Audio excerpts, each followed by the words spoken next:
And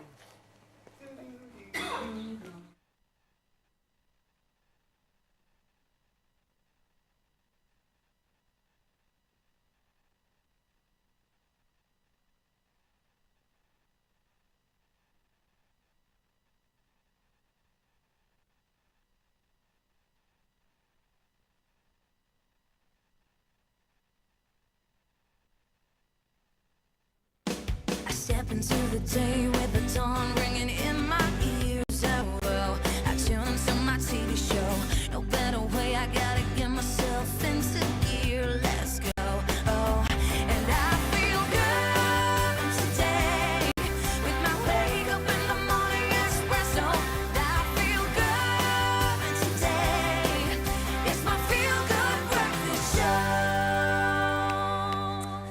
Ooh, good morning and welcome to your Feel Good Breakfast Show. It is a Wednesday morning. We are halfway to the weekend, and personally I'm quite excited because this week has been fantastic, but a weekend is always welcome. a weekend's always welcome, indeed it is, but we'll get there, and I think we're going to give you all the inspiration to make it feel like a weekend, especially since we have a very dear, special friend and family member joining us once again after quite some time, and we cannot be more elated. We're talking about the one and only Chef Clem in the building! Yes! I'm so Clearly, excited about the excitement this. is overtaking my entire body, and let me tell you why, because the recipes alone are enough to salivate over. One thing I wish we had right now is that Chef Clem was here right now to say these recipes because I'm going to give it a try, but let me give you a disclaimer. I'm going to butcher them, all right? But we've got some French recipes, coming your way. We've got some choux buns to start off. I think you nailed it. Yeah, choux Nailed buns. it, yeah. It looks like a choux bun.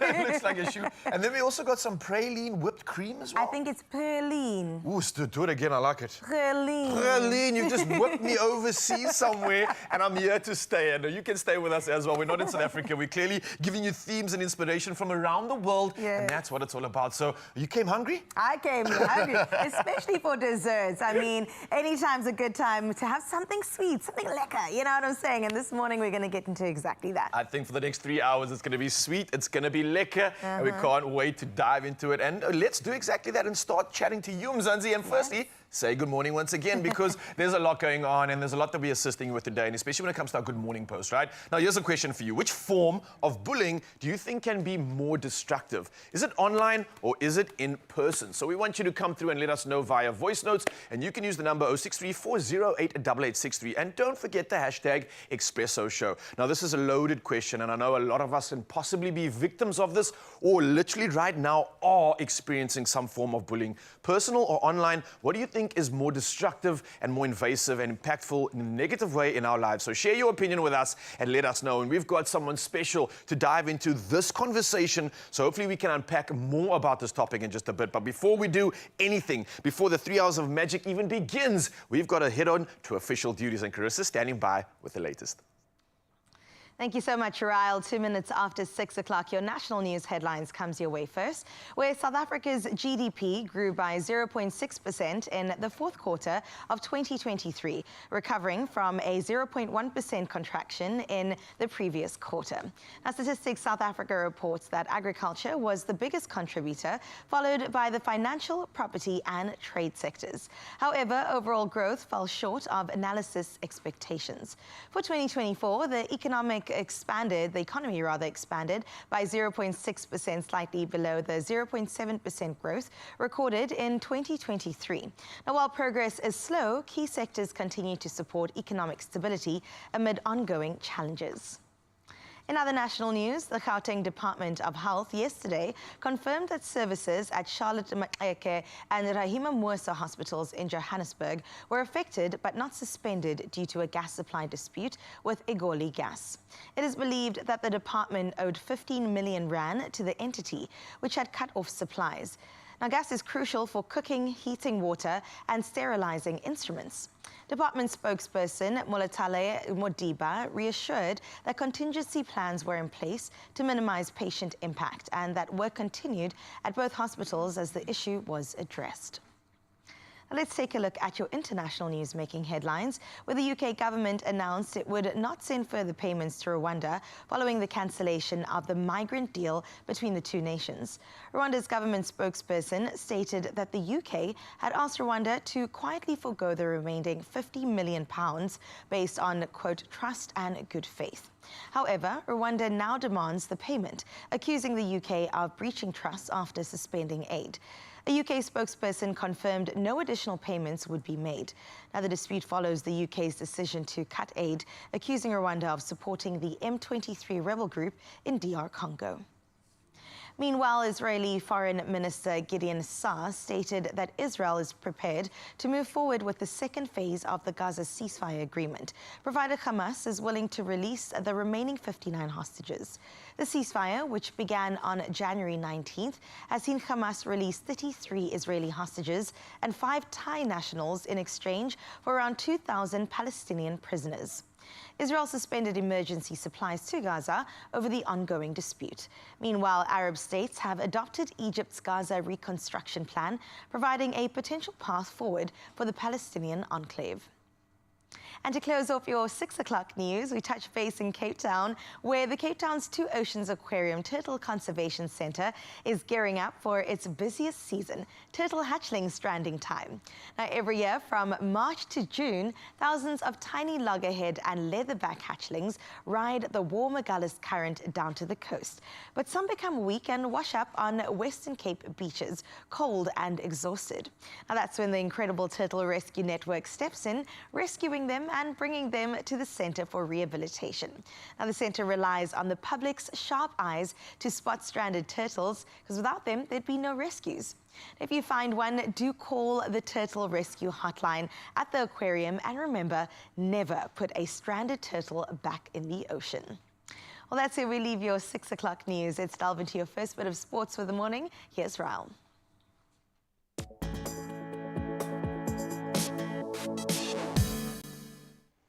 Well, when it comes to my sport, that's definitely a win, yay, for the Turtles and for the ocean. But let's carry on with some wins when it comes to football. Now, Arsenal's teenage stars, Miles Lewis-Skelly and Ethan Nwaneri, shone as the Gunners dismantled PSV Eindhoven 7-1 in their Champions League last 16 first leg, handing the Dutch champions their heaviest European defeat.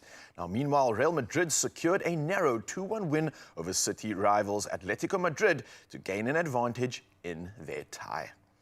Now, moving to cricket, Virat Kohli's commanding 84 guided India to a 4-wicket win over Australia in the ICC Champions Trophy semi-final in Dubai. Now, chasing 265 runs, Kohli and Shreya Iyer's 45 steadied the innings before KL Rahul's 42 not out and Hardik Pandya's 28, which sealed the victory with 11 balls to spare. Now, India will face either the Proteas or New Zealand in Sunday's final rugby. Moving to rugby, got excited there. Obviously moving for the Springbok rugby, and Lucid prop Tutuko Mchuno has signed with the DHL Stormers and will link up with the squad at the end of the season. Now, the 25-year-old who debuted for the Boks in 2022 adds firepower to the front row alongside Ali Vermaak and Steve Sitole. Now, Director of Rugby John Dobson hailed Mchuno's potential, calling his signing a major boost for the team. Now, lastly, in the world of sport, and we move to all things tennis. And Novak Djokovic has reunited with Andy Murray in his coaching team as he chases his first Indian Wells title since 2016. Now, the 24-time Grand Slam champion brought Murray on board ahead of the Australian Open, where he reached the semi-finals.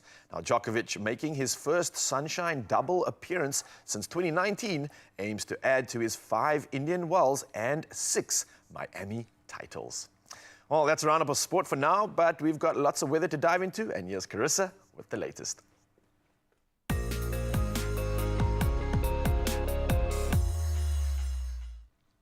Thank you, Raul. Let's get into your weather for the first time this morning, where the South African Weather Service has issued a yellow level 2 warning for severe thunderstorms with heavy rain, strong winds, lightning and hail, posing a risk of localized flooding and infrastructure damage in parts of Mpumalanga, KwaZulu-Natal and the Northern Cape.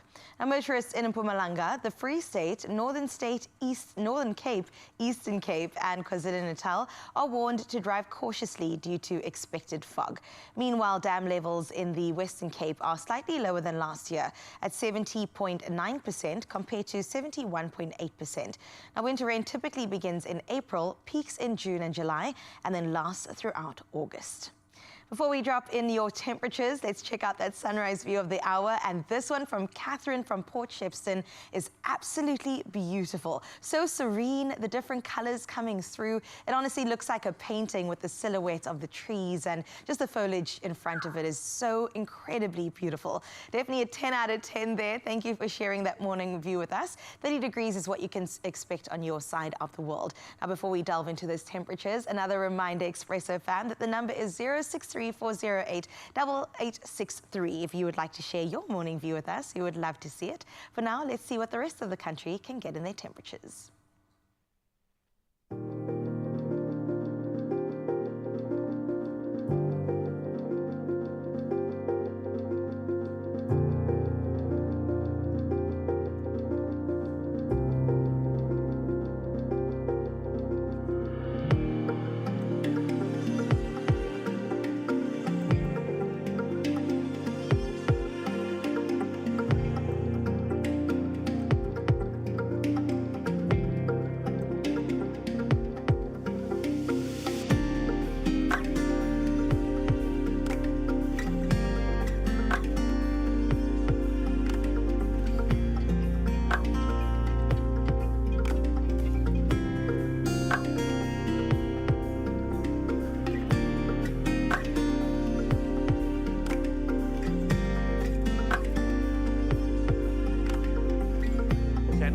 About Port Shepstone, how good that looks. Wow. Whoa. Please, where's my invitation? I would love to come visit. Yeah, it's like you're sitting on some sort of a cloud in a dream right there. It looked incredible. Thank you for that sunrise view. And again, good luck to Uppington. Obviously 37 degrees up there. But guys, look at this. Absolutely impeccable. Looks like you're staying at heaven as you're about to transcend to the light. This is incredible. And let's stay in the light right now as you stick to your Feel Good Breakfast show, because, we're going to light things up with so much great conversation. We've got a play that we're going to talk about, Dear Evans. Yeah. It's something that is diving into like adolescence. It's diving into so many different conversations, poignant topics that we all need to go into. And it's an incredible conversation that we're going to have with someone that is the main line actor. We're talking about Dear Evan Hansen. Wow. And it's happening from the 15th to the 13th of March. We'll talk about more of that in a little bit. You've got a better discussion to even get into right now. Oh my goodness, let's say a bigger one too, because let's be honest that bullying has become a pandemic in South Africa. Many people face it, not everyone talks about it, but here's the good news, that we're going to be providing a guide for parents if your kids are currently going through this, and even if they're not, it's good to prepare yourself for anything that might be coming your way. So we're bringing in the experts to just help us navigate this very complicated and difficult space. So we'll see you after the break. Prepare yourselves, grab that coffee. We'll see you now.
It's my Feel Good Breakfast Show.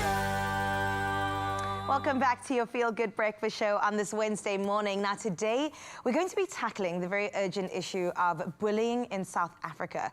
Questions like how can parents recognize the warning signs and also take action to support their children is something that we have to get into. And joining us today, we've got to get the best of the best in the building. And Sadia Southgate is right here on our couch, registered counsellor, to share her expert advice on what parents should know and also what they can do. We're going to provide a bit of a guidebook for parents this morning. Sadia, welcome. Yeah, thank you so much. Thank you for being here. It really is a pandemic, something that, I mean, we faced when I was at school. Yes. I know generations before me, generations to come. Yes.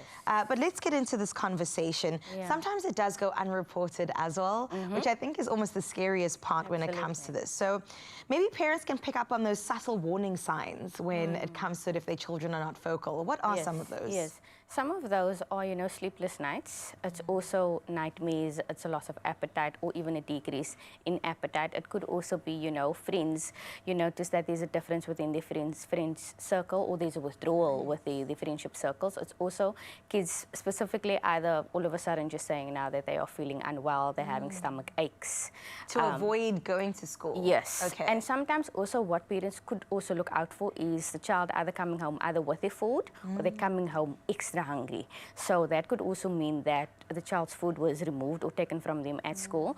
But we're speaking about the subtle warning signs, but I want parents this morning to be aware that sometimes there aren't any warning signs. Sure. As you were speaking about, that bullying often gets unreported, and that is something that we've been facing as a pandemic as well for so many years. And of recent months, I would say, with how bullying has just skyrocketed, has been quite scary, but not just skyrocketed, but just the impact that it had on our primary school and high school learners. And I believe that when it comes to bullying in itself, that it's very much on the larger scale when it comes to primary school learners. Yeah, and it is quite severe. I mean, the consequences of this sometimes actually results in death, which is a scary reality. And when you think about the fact that it's not just in person, it's also online, which I know we'll touch on a little bit later. And we've also asked our Expresso family just to weigh in on that conversation too. But maybe let's talk to the parents now. What are the first steps that they should take? Should they pick up some red flags, some signs that are happening? Yes.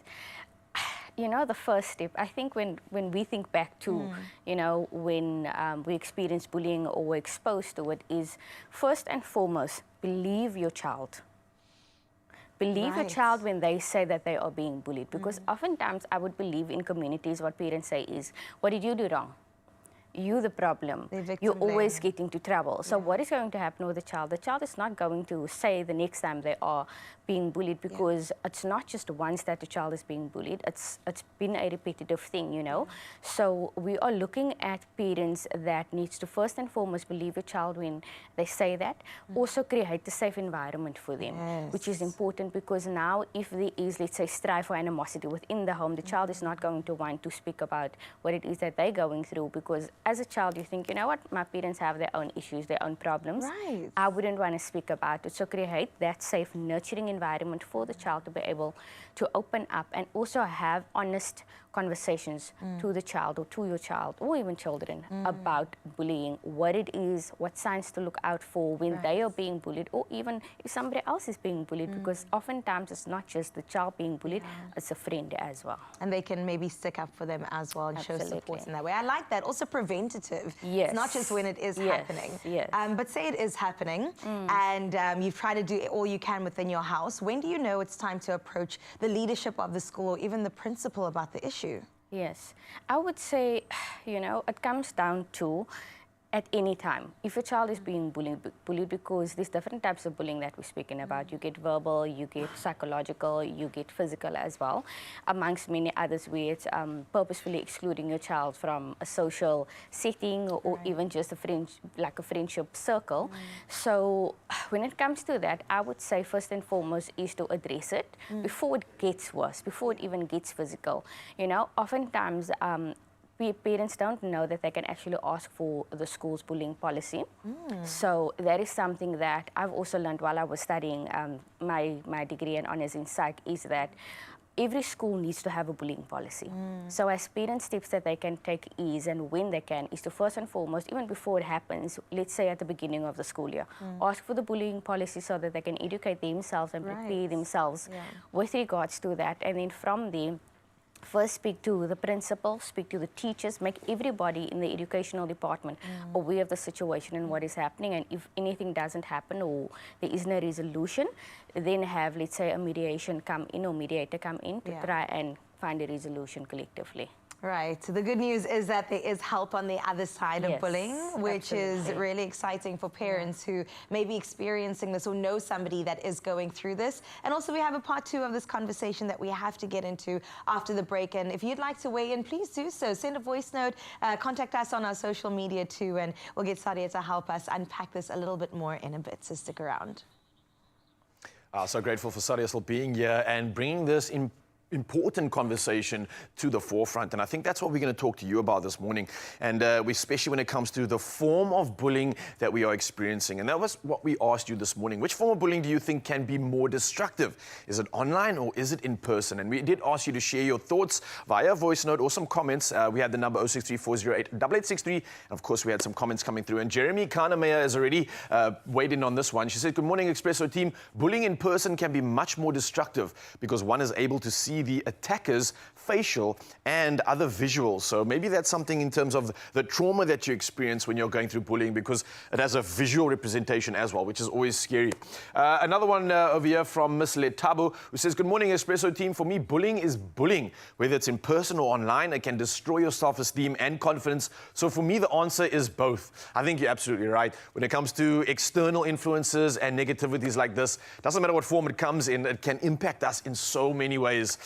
Now, again, Teresa Mike also comes through and says, good morning, my beloved Feel Good Expresso fam. Good morning. I think emotional and verbal bullying are more destructive, as they can lead to mental health problems to an extent that they lead to depression and even suicide. Love you tons, fam. And again, a vital point here, just to be aware of the fact that if you're the one dishing out this negativity, are you aware of the impact and what destruction you actually could be causing? You might think it's something simple or something silly that you're saying, or just a passing comment, but let me tell you, the impact and negative effect that this can have on people, it's paramount to you paying attention to what you say, what comes out your mouth, and just being aware of the inputs that you have around you. Now, we're going to carry on with this conversation and bring more of this important discussion to the light. And yes, we are still going to dive into that. And then also, we've got some superstars in the building. We're talking about that incredible play that's happening right now and also making its way to Monte Casino. It's dear Evan Hansen, and we're going to dive into all that conversation in just a bit. So you want to get your tickets and you want to know why? That conversation is coming up, and then more on bullying in just a bit. So don't go anywhere. We'll see you soon.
It's my feel-good breakfast show.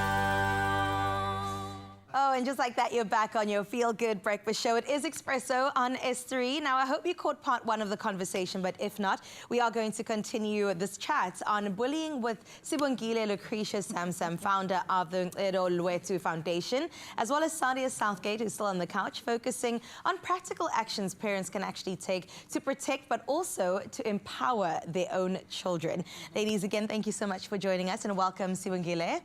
We didn't get to touch on this a bit earlier, and I think it's so vital when it comes to the social media or online side of bullying. I mean, when you look at the fact that 1 in 5 South African teenagers is affected by cyberbullying, that is quite common. Yeah. So let's talk a little bit more about the impact of social media. Should parents be restricting their children's phones and access?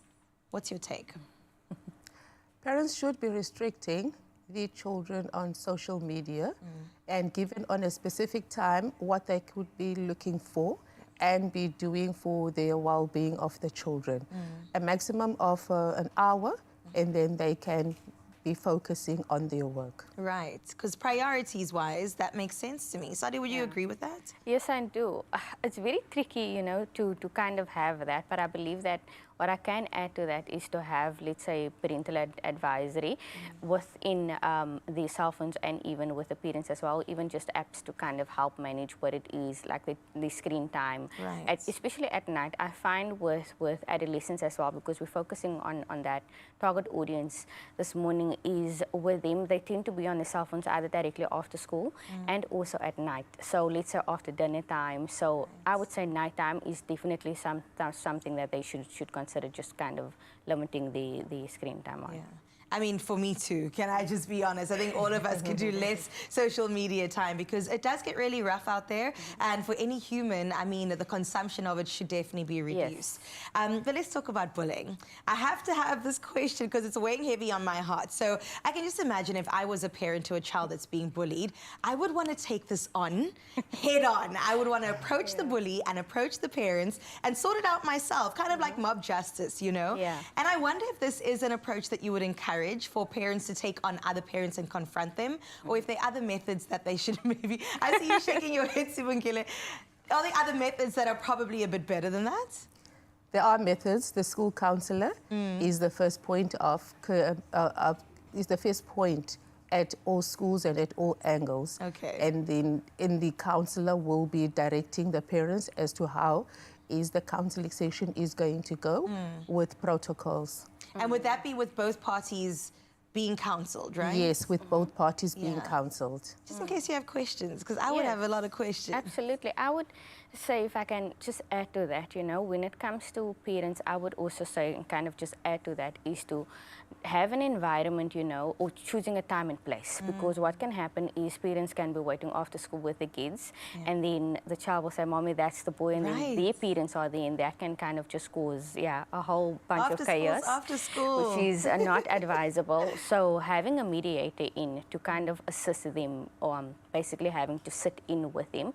So, for example, parents can also, let's say, start the conversation in a more positive tone. So that way you're setting the tone for where the conversation is going to go. For example, like just saying, you know, I've been hearing some things, and there's some things that is concerning me. And as a collective and as parents, we can try and find a solution as a team, so it doesn't sound like I'm coming off on the parent, or parents are coming off on each attacked, other. Yes, but also hear the perspective, you know, so having that common ground and also open perspective within the conversation, having counselors, even teachers in, even the principal in to kind of mediate the whole meeting, which is advisable. Because I can imagine it can get heated, you know?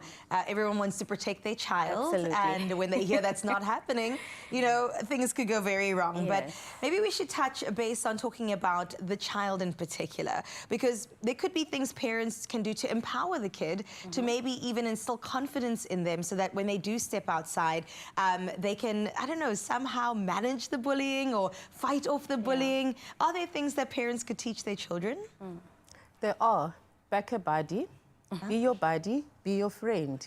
Always be on the lookout for each other on the road, at home, and at school. I like that. The support definitely matters at the end of the day. Sadia, you too? Yes. You know, I would say when it comes to just kind of having to support your child or even just build resilience within your child is one thing I believe that my dad instilled in me is he always spoke to my identity, my self-image. So I believe that that is something that really has played such a big role in building your self-confidence and your self-esteem. So we have the backpacker buddy, we have, you know, the after-school program, for example, where kids can go to. But if it, as a parent at home, you know, that I believe is where it starts, is to build that resilience and empowerment, as you were speaking about earlier on, because bullying is not just about education, but empowering your child and helping them understand what it really is, things to look out for. So it's when the kid comes home, is speaking to their skills, speaking to their strengths, focusing on that rather than focusing on their weaknesses or what they're not good at doing. I like that. You know, we've discussed that bullying is a pandemic, but at the end of the day, it is about family and community that can make this a bit of a better experience for them. So Sibongile and Sadia, thank you for being here.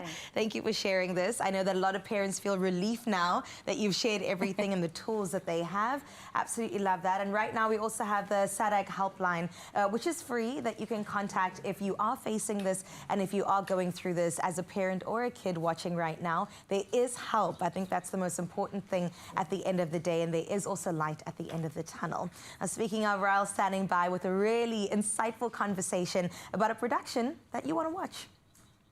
Absolutely. You definitely want to keep your eyes open for this. We are talking about Dear Evan Hansen, and it is taking Cape Town by storm. Now, this is a Broadway phenomenon, and it has now been reimagined for South African audiences, and it's bringing a powerful story of connection, anxiety, there's self-discovery and everything on the stage. And it's got a live band and breathtaking visuals on top of this. So it's a production that you absolutely don't want to miss. And it's already begun. Now, we are joined by Stuart Brown, the talented actor bringing Evan Hansen to life, to chat about his journey into this absolutely iconic role.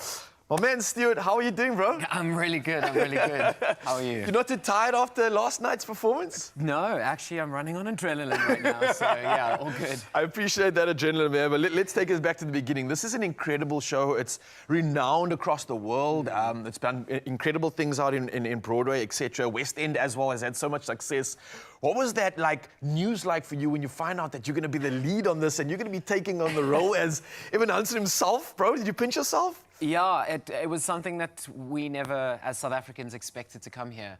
We're so used to seeing those big party shows like We Will Rock You and Mamma Mia's and all those. So for us to get something as new and fresh and contemporary as Dear Evan Hansen is unbelievable, and to actually get to play that. I thought I was going to be too old for the role, playing a 17-year-old, and I'm 29 now. So luckily, being on stage, I can put a little bit of makeup on, and I'm far away, so I can get away with it. That's a massive compliment, man. You can pull off less than 10 years or a decade earlier. That's kudos to your look and everything else. But Evan Hansen is something that is going through an incredible storyline, man. We're talking about adolescence, emotion. There's laughter, there's fighting, there's heartbreak, there's jubilation and celebration. How do you go through all this emotion in a show and then somehow you got to recalibrate and bring yourself back to life? It was challenging at first, especially during the rehearsal period, learning everything and kind of getting in touch with it. But as I went along, my character, I go into a very different physical. I feel a lot different in terms of the way that I shape my body and the way I hold my body and my posture. So as soon as I'm out of that, it definitely helps to separate myself. And on my way home, I listen to very chilled music, calm music, and it does help to free myself up. By the time you get home, Evan turns into Stuart. Oh, yeah, absolutely. Yeah.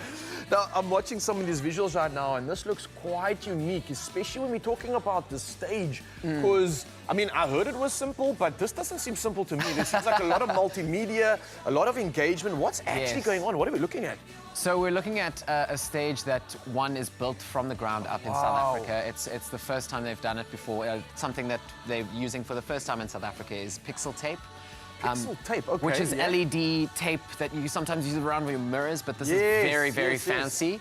And then we've got a big LED screen which acts as a sort of ninth character in the show, which brings to life the importance of social media and how it affects our lives both negatively and positively through the show and generally. And are you actually like engaging with that screen at the same time? Yes, there are points. There are points in time when all the characters are using the screens. It's almost like, it's not like, oh my gosh, there's a big screen in front of me. It's almost like they're looking at their phone or it's something on their laptop, and the screens act as that so that the audience can see it as well.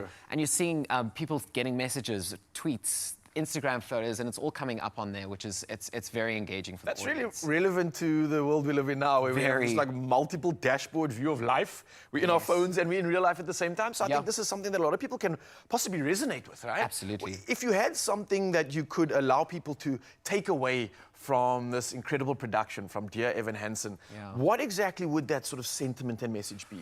Sure, it's a tough one. There's so many options because I think one is that the main song in the show that people know is "You Will Be Found," which has sort of this gospel feel about it. But the message through that is that you will be found, in terms of like you will be seen, no matter what you're going through. There are people there that are willing to help. Just all you have to do is ask. And I think that's really important. And we've had a number of people who come in who who have learning disabilities, who are on the spectrum in some way.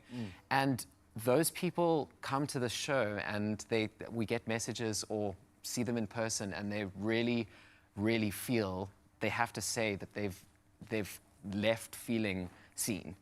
And people who struggle, and it's been the most incredible experience to just speak to those people and how much of an effect it has had on them. That's beautiful, man. Your art and your craft has more of an impact, and in a production like this, that's supposed to be so cool and so special. This is a crazier question, man. If you can think of the roles being reversed, and now that you understand Evan Hansen, what would you, Stuart, give as advice to Evan Hansen when it comes to his world as a 17-year-old and his time and what he's experiencing right now? Because I think a lot of people could take that advice on as well. Yeah, there's so much, but I would say just speak to your mom, Evan. Really, like, I think the crux of it is he never really tells his mom what he's going through. Okay. And eventually, once all the chaos has unfolded and he just can't do it anymore, he tells his mom that this is what he's going through and this is what he's done. And she just says, I'm still here for you, no matter what, no matter who you are, no matter what you've done, no matter what you're going through. And it always feels better. And that's how I feel with my mom as well. You know, it takes me a while sometimes, but just speak to your mom, speak to your close, those people who are close to you. Your mom, your loved ones, those that are closest to you, that care about you. They care about that's you. Such a beautiful message. You, Mzansi, are not alone. And this is a powerful statement and something that you can discover as we have the opportunity to take a part of and get some tickets for this powerful production, which is closing this Sunday at the Artscape. So if you're in Cape Town, you've still got a few more days to get involved in that one. It's happening up until this Sunday. And then it's moving over to the Monte Casino. That's in Johannesburg, which will start on the 15th of March and will run up until the 6th of April. So if you need more convincing, maybe this is going to help you. Here's a sneak peek at what you can see on stage. Stuart, you're amazing, man. Thank you. Thank you. There's a place where we don't have to feel unknown. Oh my God, everybody needs to see this. Every time that you call out, you're a little less alone. I can't stop watching this video. 17 years old. If you only say the word. Take 5 minutes. This will make your day. From across the silence, your voice is heard. Share it with the people you love. Repost. The world needs to hear this. A beautiful tribute. Favorite. I know someone who really needed to hear this. Thank you. This is awesome. Thank you. Evan Hansen. Even when the dark comes crashing through, when you need a friend to carry you, when you're broken on the ground, you will be found. So let the sun come streaming in, that you'll reach up and you'll rise again. If you only look around, you will be found. You will be found. You will be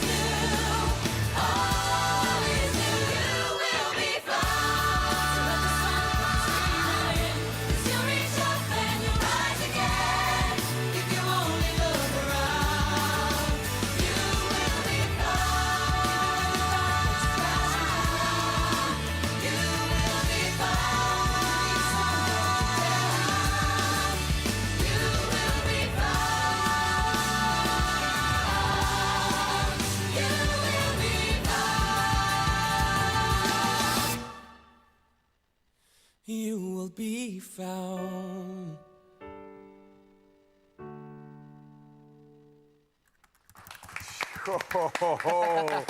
That is absolutely powerful. Dear Evan Hansen, it's taking place right now at the Artscape until Sunday, and then it's moving to Monte Casino the 15th to the 13th of April. And this man's going to be your main act. This is Stuart Brown taking on the role of Evan Hansen himself. And wow, a journey, a celebration of emotion, of life, and everything that you want to do to be a part of. So go get your tickets and be a part of this incredible occasion. Wow, wow, wow. Stuart, I got to take your hand one more time, man, because you are a superstar. You're bringing so much emotion to life, and we're going to bring all the good stuff back here on your Feel Good Breakfast Show. There's still so much to look forward to. We're diving into the health segment of things. So we've got collagen coming up and a lot of working out. You like Pilates? Then you've come to the right place. Don't go anywhere. Go get changed, and you can join in on this one. We'll see you soon.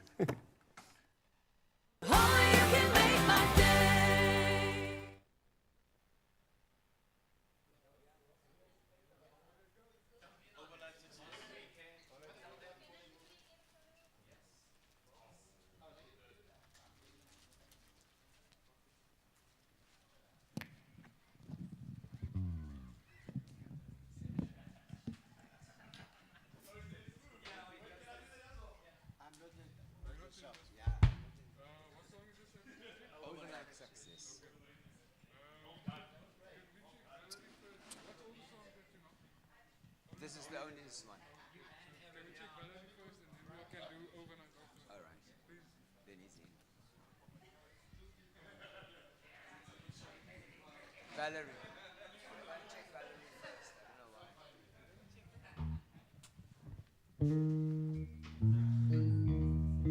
This is the one.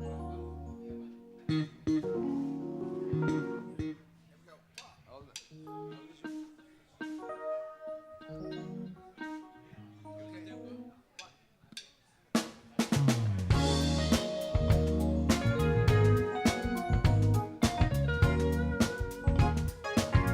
Good morning, baby. How are you doing today?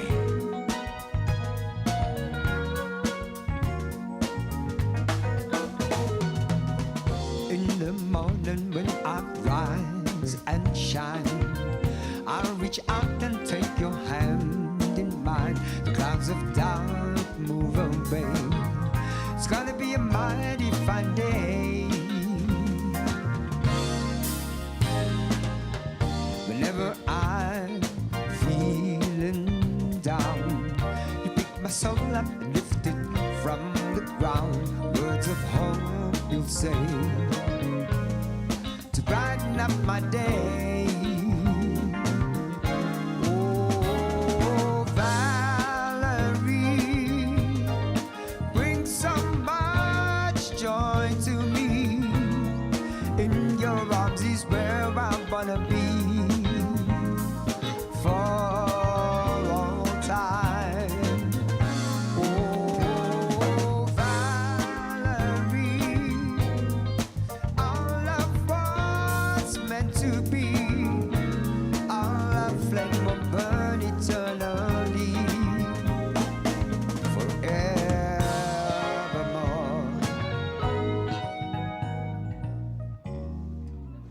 Check anyway. Let's try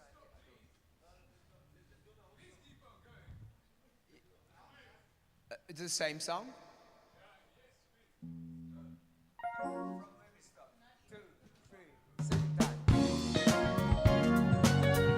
It's my Feel Good Breakfast Show. You're on your Feel Good Breakfast Show here on S3, and this morning we're getting to have a beautiful conversation about something that your body needs. It craves it even when it doesn't have enough, and this is why we're sitting down with our Harvest Table family and getting to understand what exactly is collagen and why do we need it so much. We're cracking the collagen code, if you will, and I absolutely love how it is a buzzword that is used in fitness, in wellness, in beauty. But how can we best allow our body to get the best that it needs? Well, the Harvest Table family has the answers, and so does Kathleen Clark, the founder of Harvest Table. Let's give her a feel-good welcome, please. Catherine, how are you? I'm good, and you? I'm amazing, thank you. Catherine, let's dive into this because I feel like so many people, you know, they hear collagen and they know it's good for us, but they don't actually know what it is and why our body needs it. So it's actually quite simple. Collagen is a protein, so it's essential amino acids that your body needs every day to build nails, hair, skin, glowing, beautiful skin, joints that don't ache. It really actually helps our body build the structure that holds us up. And so it's a really important thing to have in our diets daily. And I can imagine that, you know, we can get it from our diets, like you're saying, but do we also need a little bit of supplementation? Yeah, so it's interesting. We actually find that people are not getting enough in their diets, and that's because in your diet you would find collagen in things like bone broth, so really slowly cooked stocks. And if we think about how our ancestors used to eat, they used to eat a lot of stocks and stews and soups, and so collagen really was at the core of what they ate, and we just don't eat like that anymore. And so supplementing has become really important. And because we aren't getting enough in our diets, you might find that your skin is getting a bit thinner and your nails are breaking, your hair's not what it should be, you don't have that glow, and most importantly that your joints are aching. And so in fact it's not just for women, it's for men too. Love that. And we find from the age of 25 you really should be supplementing consistently. And with consistent supplementation you start to see amazing results. The aches and pains go away, your skin starts glowing. People say that they can't keep up with their nail and hair growth, and that's actually what you want. That's a good sign that your body is getting the collagen that it needs. I love that. I want us to jump into what it is exactly that inspired the Harvest Table. So I had my own health challenges. When I was 20, I was diagnosed with Hodgkin's lymphoma, which is a lymph cancer. And as I went through that journey, you know, you sort of go through treatments and then the doctor waves you off, and then you actually really begin what I think is your healing journey of discovering how did God create these bodies, you know, what is it that I need to put into my body to get the best out of it. And as I went on that journey, there were certain things that I was looking for in my diet, and collagen and bone broth certainly were at the core of that. They do slightly different things in our bodies. Bone broth really is a game changer for anyone with allergies, autoimmune issues, gut issues, and so I wanted to include that in my own diet, and I wanted to create a product that was good enough for me and my family. And so that's what we've done. And so we are based in Durban. We have our own food safe facility. We have just passed our food safe audit once again. My team have done an amazing job with flying colours. And so if you are purchasing something from the Harvest Table, you know that you are getting the quality that you need and that you can trust a Harvest Table product. Yes, I love quality and things we can trust. And of course, your blends are actually quite unique. So I think we really are at the forefront of the collagen market. So we are bringing out products that are different and interesting and really keeping up with what people are looking for in their health and wellness. We're very proud of our multi-collagen range, especially you've got granulated product. So if you are a coffee drinker, it really is the easiest way to take your collagen. You're just going to pop your multi-granules in your morning cup of coffee and they're going to dissolve right through, and you aren't going to taste those flavors. Now the multi-collagens are a blend of beef, of chicken, of marine, and even eggshell collagen in some of our products, and they all do different things. And so you want to really get that range of collagens to make sure that your body is getting everything that it needs. So we're very proud of our multi-collagen range, our multi-collagen radiance, which is a new launch as well, specifically designed for glowing skin. The ladies are loving it, and that has been an amazing launch and doing incredibly well, and we are seeing great results from that, which is really exciting. Oh, that's beautiful. And I love the fact that, you know, when it comes to this, you guys are just allowing it to be something that everyone can be a part of, which I appreciate. But let's jump on into the Collagen Challenge.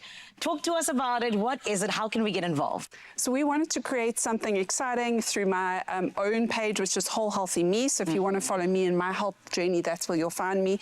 So we run these collagen challenges. They're absolutely free. It's a 14-day program. You'll sign up. There'll be a QR code on the screen, I believe, that you can scan, and you'll be able to sign up from that.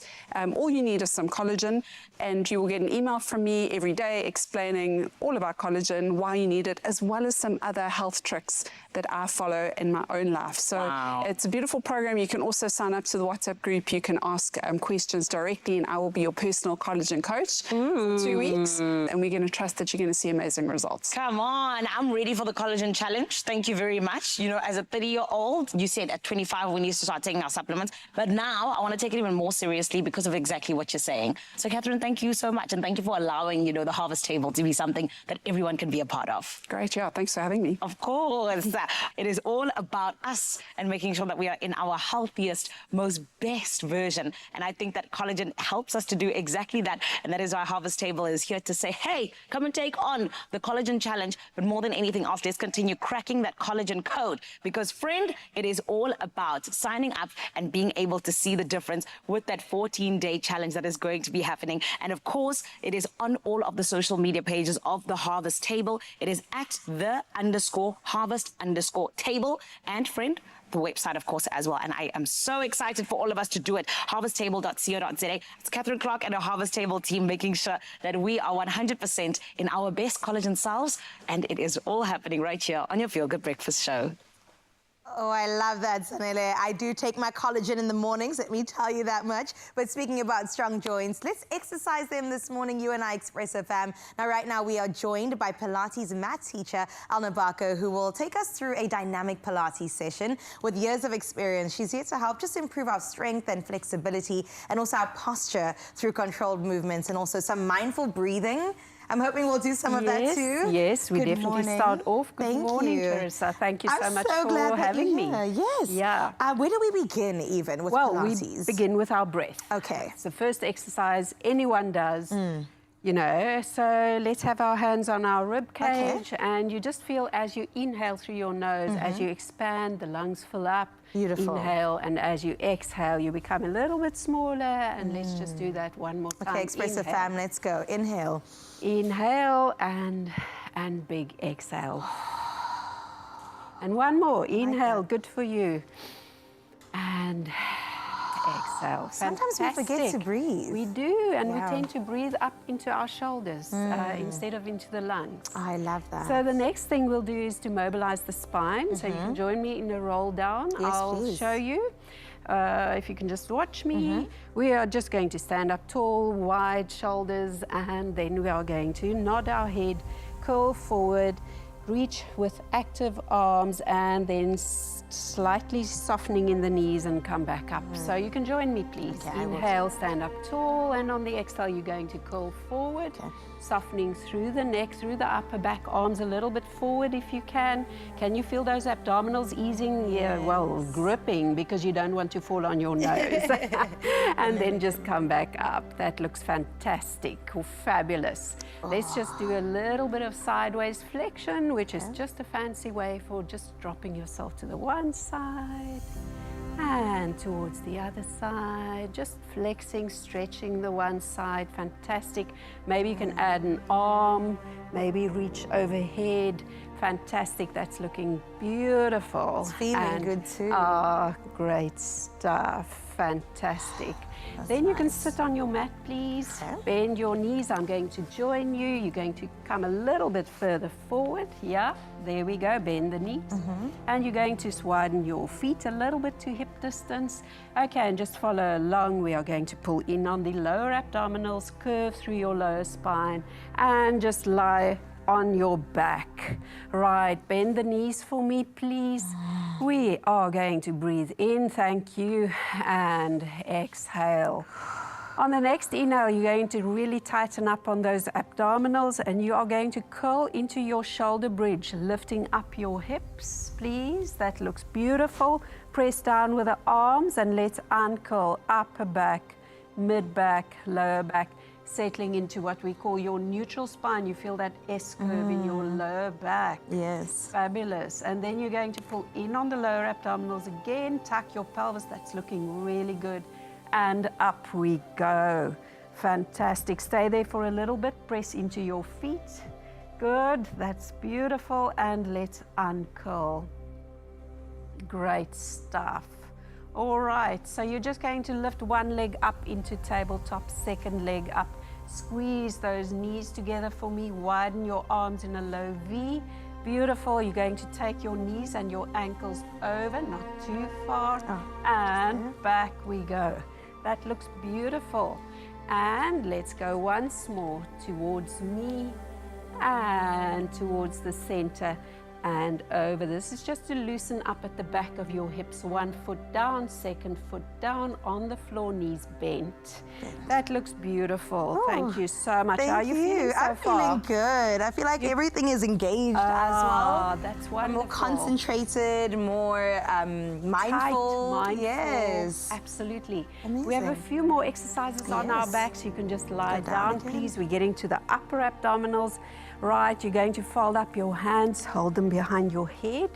You're going to just curl up. Please try not to pull on your neck. Use those upper abdominals right underneath the chest bone. That looks good. And down we go. One more like that, please. You're going to lift up into your chest lift. And then you're going to turn your body towards me, your upper body. Please come up in your chest lift and towards me. Chest lift with rotation. That looks beautiful. One towards the other side. You feel those oblique muscles, side waist muscles. Continue. One more towards me, please. There we go. And towards the opposite side. That looks beautiful. Good. Pull one knee to your chest, please. Just give it a little hug. Maybe you stretch out your other leg just for a little bit of a stretch there. Move your ankle for me. Both ankles. Yeah, that looks great. And let's change legs, please. There you go. Great. Beautiful. Amazing. Yeah, it feels good. Hey? Okay, let's get into one more position and then we'll wrap it there. I know Raoul's getting a bit jealous of our movement happening here. What else could we do? You Sit can like this? sit in what we call the mermaid or the Z sit. It's easier if you face me. Yeah. That, nah, you're perfect. Going to hold on to your back ankle for me. You're going to stretch up past your ear. And you're going to bend sideways. You feel that lovely stretch on the side. Beautiful. Let's put the hand down on this side. Go on your elbow and reach over. And isn't that lekker? Oh, that feels very good. nice. Raoul, can Good. you even get in these positions, sir? How's your flexibility as we continue here? Well, that's the thing with... I wish I did the entire session because I'm full of rust right now, but that looks so good. It looks so inviting. You guys look incredible. You're in your zen, right? How's it feeling? Yeah, I am so zenned up right now, man. What is coming up on the show, Raoul? Well, Carissa carries on living her zen life. Let me remind you that there's no reason to go anywhere, Mzansi, because there's still so much to look forward to. Officially, we've got the culinary hotline. Bling, ting, ting, ting, coming at you. And Chef Clem, of course, is in the building, and we're making this one a little bit French. So come through with us. We're making it international, and then also sticking to our local shores because he's celebrating an SA Jazz legend. The man himself, Mr. Klainsmith, Leslie himself is here, and he's going to be entertaining us like no other. So Mzansi, you got every reason to stick around because hey, look who's here! Let's celebrate! Chef Clem in the building. You don't need to go anywhere. Man, I've missed you, bro. I missed you too. Don't go anywhere. We're coming right back. We're coming right back.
It's my feel-good breakfast show. Hey, Mzansi, welcome back. This is your Feel Good Breakfast Show, opening up on S3 and opening you up to nothing but incredible. And speaking of incredible, let's make that wallet incredible by playing Lotto, Lotto Plus 1 and Lotto Plus 2 for 27 million rand in total estimated jackpots today, this Wednesday, which means you could make it rain lots of cash this March. So what you're going to do is play Lotto for an estimated 16 million rand, Lotto Plus 1 for 9 million rand, and Lotto Plus 2 for 2 million rand today. So don't get left behind. Buy your tickets now in store on the nationallottery.co.za website, the mobile app, cell phone banking, or simply dial *120 *7529# and then follow the USSDs. And we made it even easier by putting these details on our Expresso social media pages, so you can go check them out right now and make sure you get yourself in the running to win big by playing Lotto, Lotto Plus 1 and Lotto Plus 2 for 27 million in total estimated jackpots today. So all I'm going to say to you is good luck, Mzansi, and well, it's just about the hour and it's time for official duties. Let's start off with national headlines. Now, of course, starting off with the Road Freight Association, which has welcomed a marginal drop in the fuel prices after months of increases. Now, the Department of Mineral and Petroleum Resources has confirmed that both grades of petrol will decrease by 7 cents per litre from today. Now, diesel prices will drop by 17.5 to 23.5 cents per litre, while paraffin users will pay 8 cents less. Now, LP gas will decrease by 2 cents per kilogram. And on top of this, CEO Gavin Kelly says any fuel price cut helps ease costs in the transport sector and households. Well, sticking to national headlines, South Africa's GDP grew by 0.6% in the fourth quarter of 2023, recovering from a 0.1% contraction in the previous quarter. Now, Statistics South Africa reports that agriculture was the biggest contributor, followed by the financial, property and trade sectors. However, overall growth fell short of analysts' expectations. And for the 2024 year, the economy expanded by 0.6%, slightly below the 0.7% growth recorded in 2023. Now, while progress is slow, key sectors continue to support economic stability amid ongoing challenges. Well, we move to international headlines right now, and Ukrainian President Vladimir Zelensky yesterday described last Friday's meeting with Donald Trump as, and quote, regrettable, stating it, and quote, did not go as planned. Now, he reiterated Ukraine's readiness to negotiate a peace deal and sign a minerals agreement under Trump's leadership. Now, this comes after the U.S. halted military aid to Ukraine. And in Moscow, Vladimir Putin welcomed the U.S.'s pause in military aid, calling it the best contribution to peace. Now, meanwhile, European Commission President Ursula von der Leyen announced nearly 800 billion euros to strengthen Europe's defense sector. Well, next up in international headlines, the UK government announced it would not send further payments to Rwanda following the cancellation of the migrant deal between the two nations. Now, Rwanda's government spokesperson stated that the UK had asked Rwanda to, and quote, quietly forego the remaining £50 million based on trust and good faith. However, Rwanda now demands the payment, accusing the UK of breaching trust after suspending aid. Now, a UK spokesperson confirmed no additional payments would be made. Now, the dispute follows the UK's decision to cut aid, accusing Rwanda of supporting the M23 rebel group in DR Congo. Now, next up, something that I think a lot of fans will love indeed, and especially when it comes to art and play, which unite as Amsterdam's Van Gogh Museum partners with Lego, and that's to bring the iconic sunflowers to life with one colorful brick at a time. Now, this delightful set, boasting 2,615 pieces, lets fans recreate Van Gogh's masterpiece with adjustable leaves and even a special block bearing his signature. Now, museum curator Nyenke Bakker hopes the Lego version will inspire more people to explore the artist's world. And meanwhile, designer Stjan reveals that capturing Van Gogh's vibrant colors was tricky, but his bold brushstrokes translated beautifully into the three-dimensional model. And now, art lovers can channel their inner Van Gogh with no paint required. Just a little patience and love for creativity. Now, I love the creativity coming through right now, so let's switch things up and bring Carissa on to deliver us with the latest when it comes to all things sport.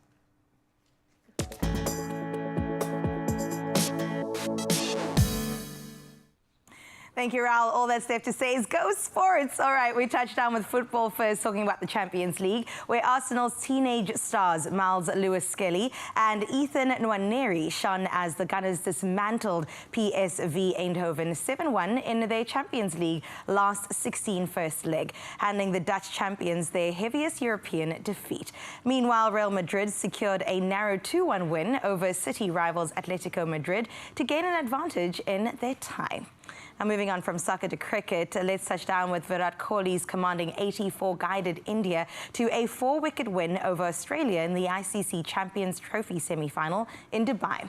Chasing 265, Kohli and Shreyas Iyer steadied the innings before KL Rahul and Hardik Pandya sealed the victory with 11 balls to spare. Now, India will face either the Proteas or New Zealand in Sunday's final. We'll definitely keep our eyes on that one. And now touching down with the rugby news, Springbok loosehead prop Ntoko Unu has signed with the DHL Stormers and will link up with the squad at the end of the season. Now, the 25-year-old who debuted for the Boks in 2022 adds firepower to the front row alongside Ali Vermaak and Sisitole. Director of Rugby John Dobson hailed Unu's potential, calling his signing a major boost for the team. The bright future lies ahead of us. Let's see if the same happens in tennis, where Novak Djokovic has reunited with Andy Murray in his coaching team as he chases his first Indian Wells title since 2016. Now, the 24 Grand Slam champion brought Murray on board ahead of the Australian Open, where he reached the semi-finals. Djokovic, making his Sunshine Double appearance since 2019, aims to add his 5 India Wells and 6 Miami titles. That is where we leave your sporting headlines for today. Let's touch down with what is happening in your roads.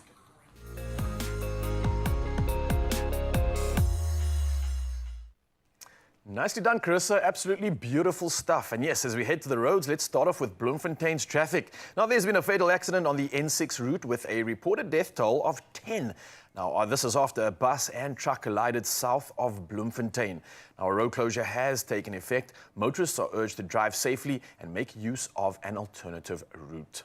Now, moving to Gauteng and Midrand, and heavy delays are up to 20 minutes in terms of the experience you can have, and that's expected as a result of congestion for motorists using the N1 southbound, and that's between Olifantsfontein Road and Brakfontein interchange. So please, if you are passing through, plan this route accordingly, and extreme exercise of patience is needed on this route. We're moving to Cape Town now, and it looks like there's misty conditions which are resulting in poor visibility of the roads within the mother city. So again, please make use of your headlights, maintain a safe following distance, and adhere to the rules of the road. From the road to the sky, let's find out now what's happening in the world of weather.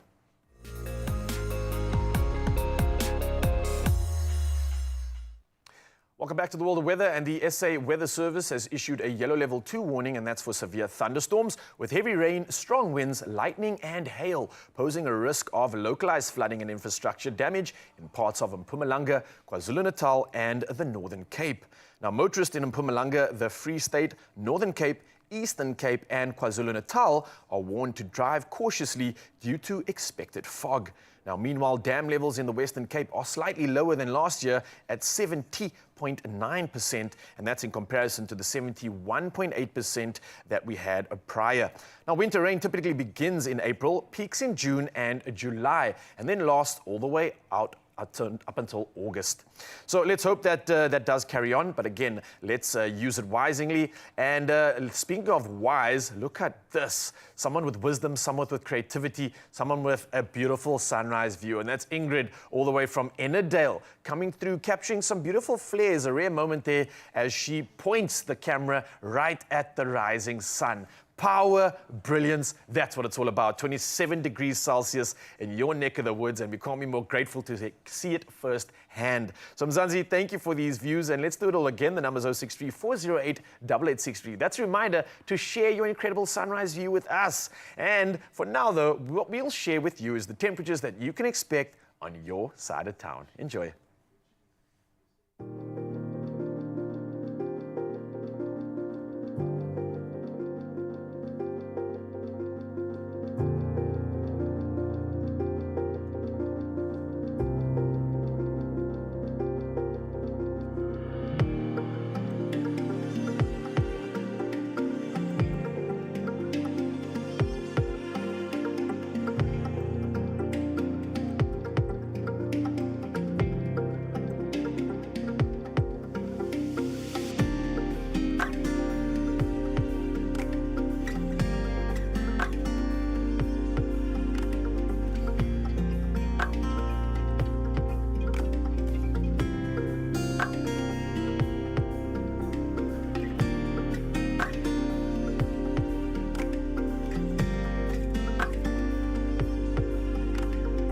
right, well, let's turn things legendary with this legend right here, Mr. Kleinsmith in the building. Leslie, how are you doing?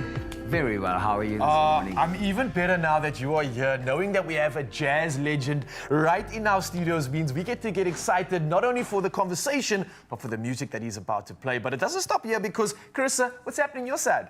Well, let me tell you, there's lots happening on this side. We just counted 5 months since you've seen this guy regularly on your screens, and we're so glad to have him back for something very special. It's the Culinary Hotline Bling! Ting, ting, ting! Yeah, and we're doing what?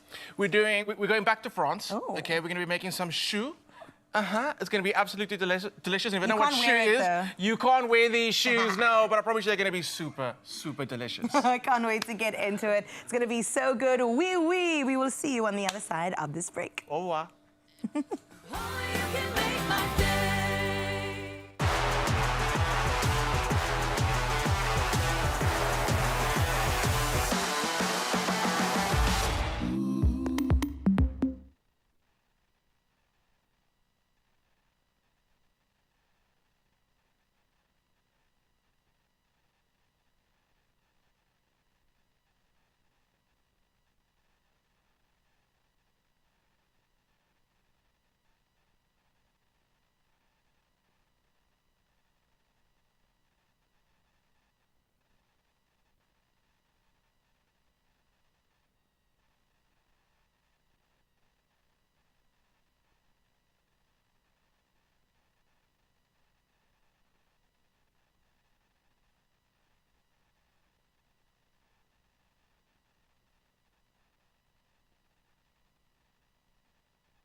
It's my feel-good breakfast show.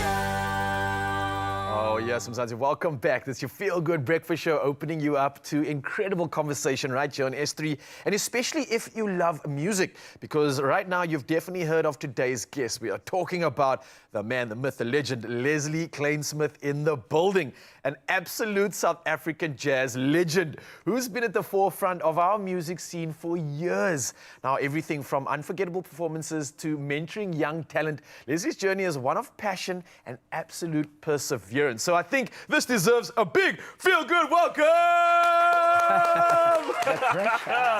Leslie, how are you doing? So far, so good. Yeah, except for this time of the morning, a bit bruised. It's very early in comparison to what you might be used to, the late night jazz scene, obviously. Well, I tell you, I'm a night person, not a morning person. Yeah, so while done on looking this good, we can just consider this is like the late part of the night, you know? We haven't gone to bed yet. You can... Continuation of last night, yeah. Listen, let's talk about everything with you, your career. It has been incredible. Years of success, years of great collaborations, years of traveling Your sound must have evolved through the years. Certainly has.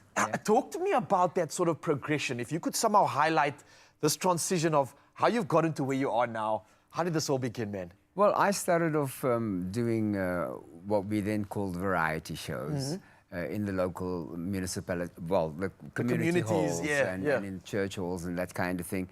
And then later I progressed to being the front man of various bands, doing all the pop stuff. And then much later, I got to meet people like Tony Shoulder, you know, the Cape Town pianist, legendary Tony Shoulder. And from him, I started to learn the jazz part of the music. And that kind of stuck with me for many years, and I think it still lives with me. Was that like moment? Because we all find that moment when it's like, this is me, this is what I'm going to gravitate towards and express. Was that moment for you in jazz? Most certainly, because the time that I spent with Tony Shoulder and musicians of that caliber, it kind of cemented my wanting to be in the jazz field. And even now when I look back, I think most of what I do now, vocally or musically, really I learned from people like him and other musicians that I worked with. And I feel like you took those batons and then lit them up even more and then sent them back around the world. So we're so appreciative of that. And not only the fact that you stuck to sort of one medium, but you've played in so many spaces throughout your career. One iconic role being that of the musical District 6, which you played a part in, and for so many years, that was iconic, and it still is, to say the least. What was that like for you, that experience? Well, I'm happy to say that the experience itself was very good, and obviously took me back to my childhood days in District 6. Wonderful memories that I have, and was relived night after night on the Baxter Theatre stage. Sorry, what was the question? Well, no, it was more about the experience. I mean, really for you, looking back on all those years, being a part of District 6 play, I mean, it's not just you reliving a moment, but you're getting to express some of your history as well, right? Well, playing the role of Kasim certainly gave me the opportunity to do that. And District 6, the musical, opened a lot of doors for a lot of us. A lot of us had never acted before. It was my first experience in theatre. And from that angle, I also ended up learning a lot. And now I love the theatre, musical theatre that would be. And wish I could do it every day. And I feel like it's something that you live, whether it's on stage or not. It's something that you just exude. So you are living it every day, my friend. I tell you, in the beginning, it wasn't that easy, but it has become part of my life. It's kind of second nature right now. And looking on your life, looking on this legacy, looking on this incredible journey that you've had, I'm sure there's so many other jazz artists that are looking to you as inspiration, looking to you as someone that opens so many doors for them. What would you love for that lesson to be when it comes to that next generation? What would you want them to look out for? What advice do you have for them, seeing that you've kind of got all the experience that anybody kind of needs? Well, I tell you, show business is full of potholes.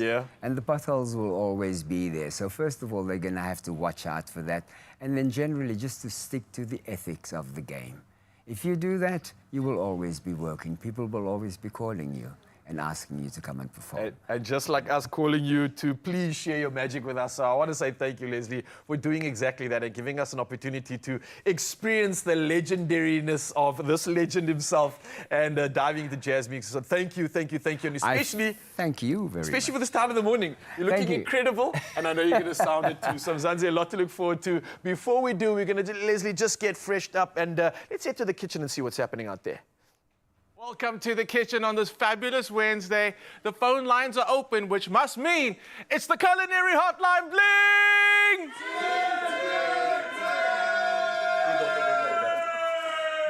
I'll take it, I'll take it. Welcome to the kitchen. Thank you, Serena and Fabian, for being here. Honestly, what you're promising this morning is taking me right back to Paris. The team from Crème and Croissant are here this morning. They're going to be giving us some French lessons, cooking and language, they promised. But if you want to get involved now, please send us your voice notes to 063-408-8863. First on the menu this morning is, we're going to be making some perfect little choux.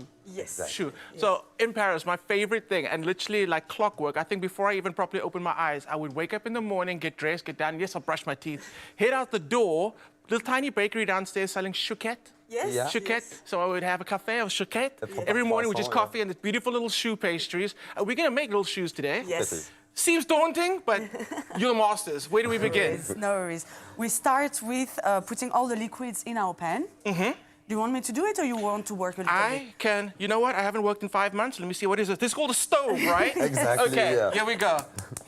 I'm ready. Perfect. So we're going to get all our wet ingredients together in the bowl. And that Yes. would start off with water and milk? Yes, exactly. Does it matter if you're using full cream milk, low-fat milk? It does matter a lot. In French pastry, it's fat. We love fat, so it's always full cream. Don't ask We yourself. love fatness. Fat, fat, fat, fat. Don't ask. Don't ask. It's always full cream. Always full cream. Okay, if you ever had a question in life in French food, okay, the answer's always full cream, full fat. Yes. There we go. Always. Milk's in, water's in. Butter and salt. Butter and salt. I Yes. like that. Even though, like, people say use unsalted butter so you can regulate the salt, I've never had a salty cake. So I love salted butter. And you also, the French are very specific about their butter. Yes. And it's about region, am I right? Yes. Where it comes from. In Normandy, in the north, where the grass is very, very full of good things for the cows, where it's raining a lot. So that all lends flavor to the butter and then to the pastry that you're going to be Let's making. put a bit. Yes. A bit, yes. Yes.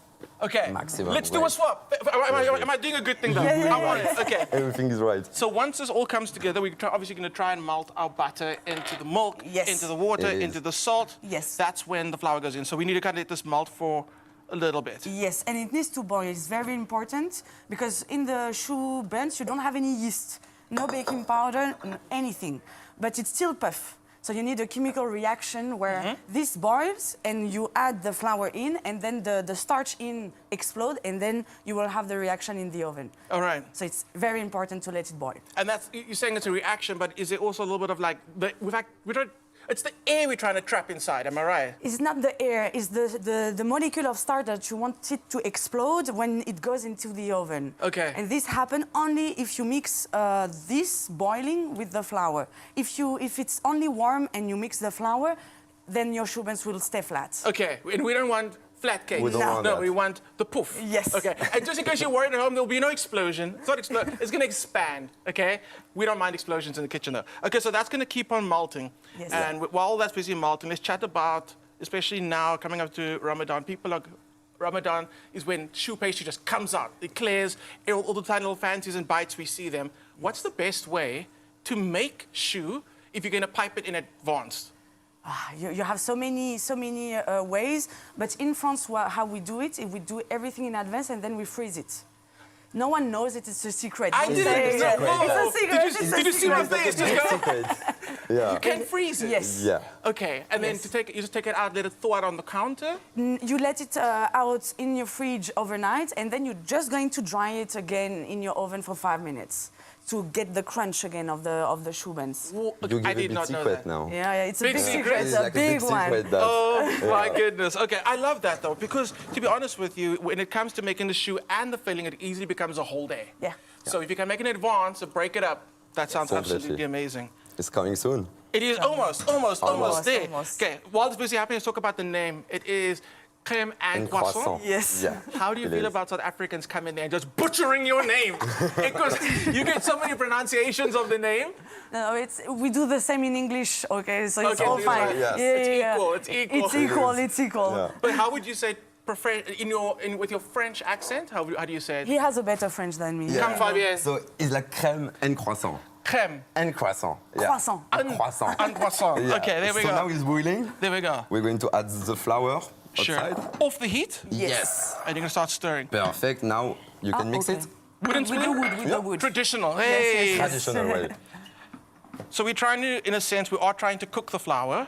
Yes, and to dry, you are making the paste now, and the goal is to dry the paste, because after we are going to hydrate the paste again with eggs. Okay. And this is very important because you are steaming the water that you put in, and we want the fat to come out, and you will see it will start sticking on the bottom of your pan. That's what you want. That's what you want. Yeah.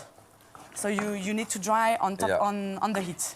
There we go. On the heat for a bit. 10 seconds, yes. Okay, Yes. 10 seconds on, 10 seconds off. This is, and I understand why when you go to chef school, in your first week, this is the first thing they teach you. Yes. Because from this, you get so many different recipes, but it also teaches you the discipline of the techniques that are needed and patience. Yes. But do you want another secret? Please. We're good. This is not French. It's Italian. Thank you for coming. Thank you for coming, South Africa. It's been a great morning. I can't be responsible for what happens here on out. Statements were made. We don't stand by these statements. Okay, explain. Explain. Yes, because back then the kings and the queen, they were traveling in Europe with their bakers. So when they got married in between the kings of France and Italy, also Austria, but that's for another day with croissant. And so they brought the recipes, and French stole a bit of everywhere and put it on their name and made it better. Yes. Wait, I can't see. You're French, so it's like, it's fine. It's okay. It's okay. It's taking creative freedom and creative license, right? So, and I mean, it is amazing how just the French have become the capital of all pastries. Yes, yes. But then you just, like you said, now open up your mind a little bit more, and neighboring countries have also had an offering. Yes. And it's amazing when it all comes together, and it just ends up in Africa. I love it. I love it. This is amazing. Should I bring this bowl closer to you? Exactly, yes. So now you have the eggs, the paste here. You can do it if you want. Yes. Let's do it. So now we're going to put the eggs on 3 times. So we're going to put a bit just now. Up, voilà. So while I'm mixing, to distract you from my mixing skills, when we think about French food, we think about how traditional it is and how from our side the food hasn't changed a lot, and I think it's more because of the technique. But being in Paris, being in France, you can see that it's such a whole new world. Yes. So diverse, people from all over the world. How has that affected the food in Paris specifically, but in France? It's affected a lot in a good way. You mean the fact that it's very diverse? Yes. It's like us coming to South Africa. We have the skill, we have a lot of base to work with, and then when the other cultures come, it really brings the flavors, another way of thinking of the ingredients. Like even here, when I come here, I see things about tapioca. Yesterday I was with my mother-in-law, and she showed me a dessert with tapioca, and this is something we never work with in France. So, it's something, I like to take the French skills, and then we just blend all the cultures together. Almost done. Oh, blending cultures, you come to the right place in Africa. It's what we do best. Oh, this looks amazing. It's coming together. It's all about time and patience. Yes. I know that Carissa has got some insight for us. Are you going to be joining us in the kitchen, Carissa, or are we catching up with you? Here we go. Joining you. Good.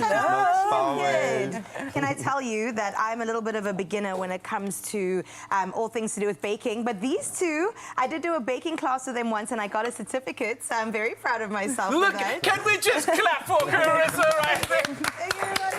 But listen, whether you're a beginner or a pro, sometimes you just need some cooking tips, and I've got the perfect companion that will join us in the kitchen thanks to the Galaxy, the Samsung Galaxy S25's Gemini feature. I'm going to show you exactly what it can do. So you guys make choux pastry. Yes. I didn't hear what you can create from choux pastry, so as somebody that's a novice, I'm just going to ask Gemini. So just quickly going to go to the now bar,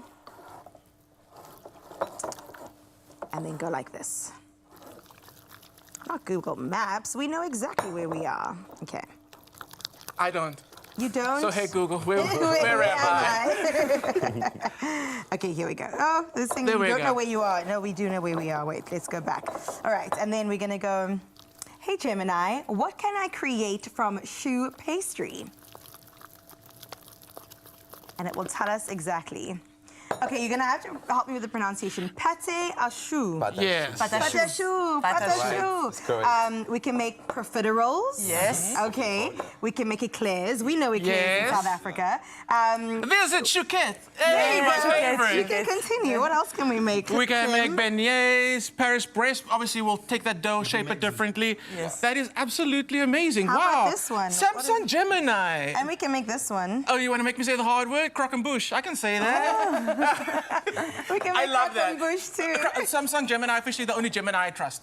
I love that. Put it That out is there. absolutely amazing. It almost replaces me in the kitchen, but that Get outta is here. phenomenal. Get out of here. We don't need you no more, Chef Clem. We got Gemini. No need to search through endless cookbooks anymore. Even ask Chef Clem, no, you don't need that. Or even the unnecessary apps, Gemini on the Samsung Galaxy S25. It's like having a professional chef at your fingertips, so easy as 1, 2, 3, or how do you say it in French? 1, 2, 3. 1, 2, 3. Done.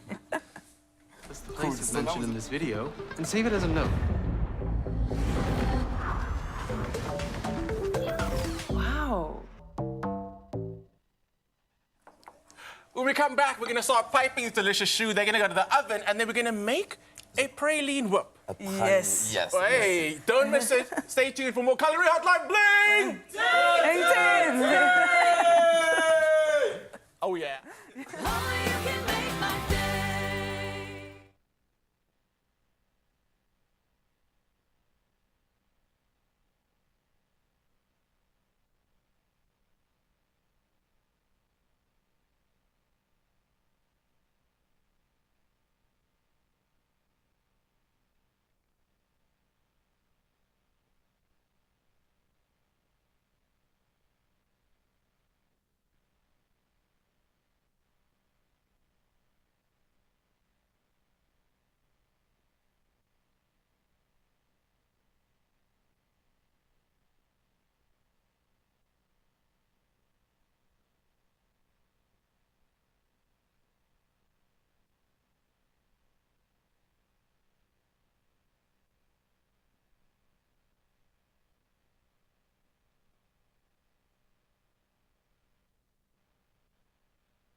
It's my feel-good breakfast show.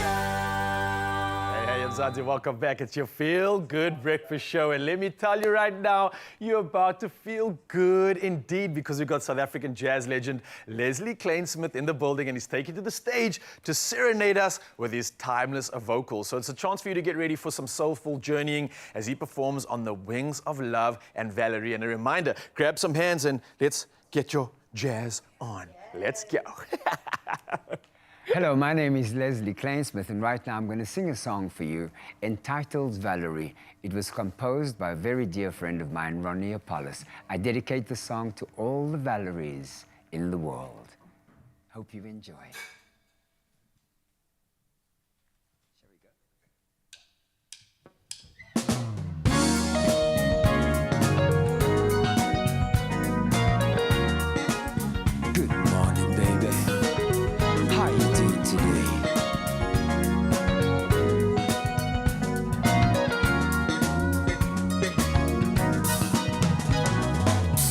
In the morning when I rise and shine, I reach out and take your hand in mine. The clouds of doubt move away.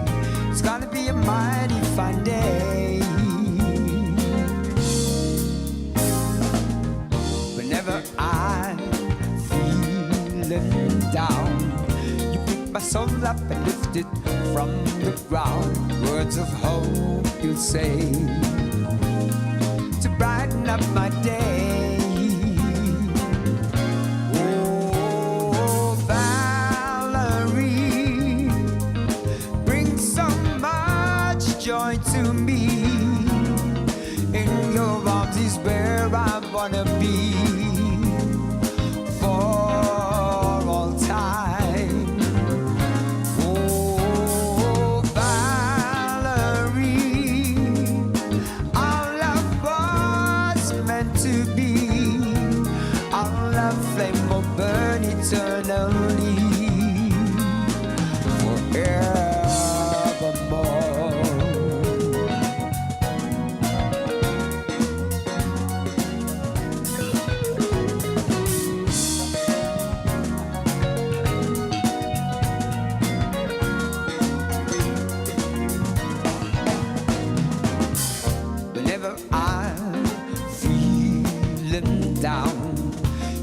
soul uplifted from the ground. Words of hope you'll say to brighten up my day.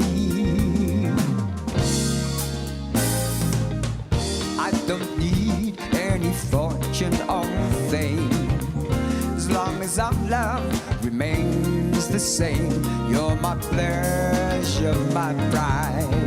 Please stay by my side.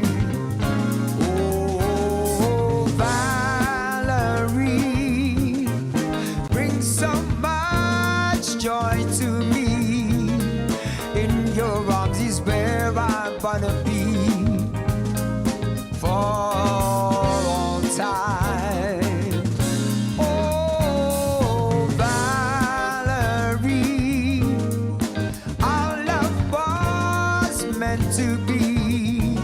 Our love flame will burn eternally, forevermore.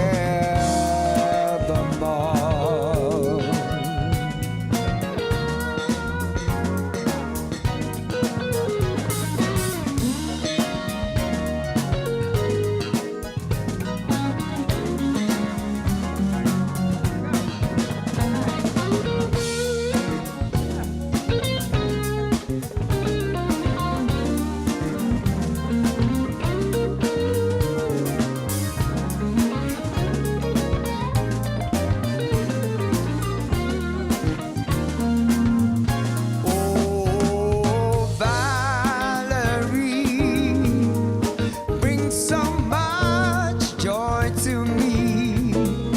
In your arms is where I wanna be for all time. Oh, Valerie, our love was meant to be. Our love flame will burn eternally, forevermore.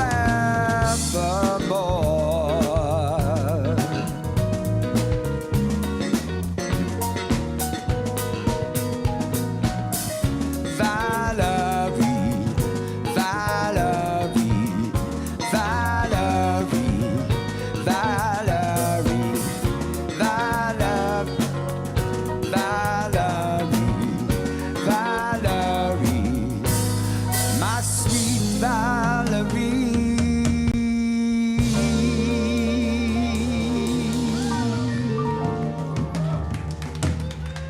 I say thank you very much. Right now, we'd like to enter into a song that has been following me around for the last 40 years or so. This one is a Jeffrey Osborne classic, and this one is entitled On the Wings of Love. Oh.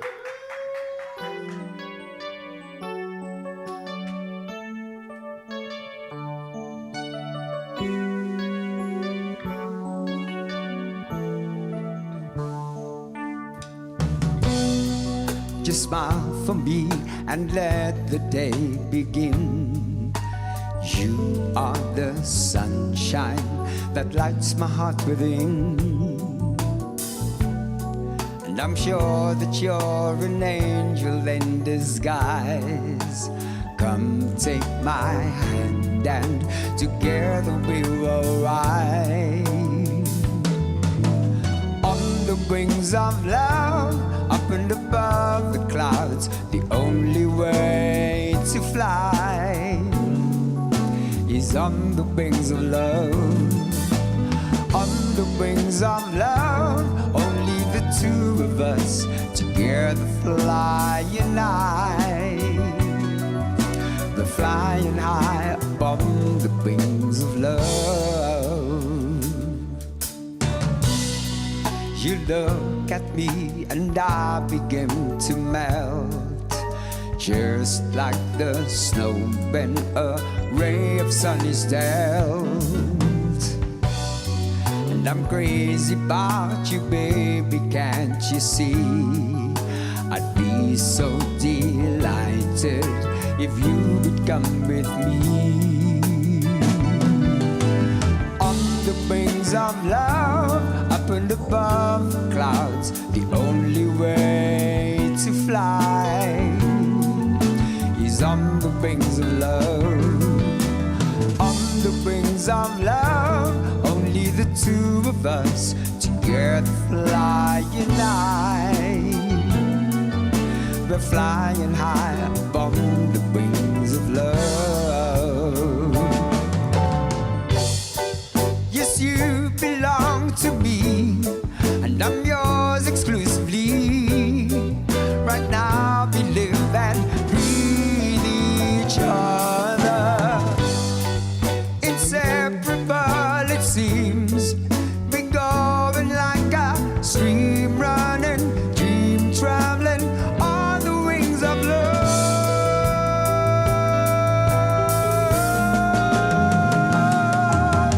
On the wings of love, up and above the clouds, the only way to fly is on the wings of love.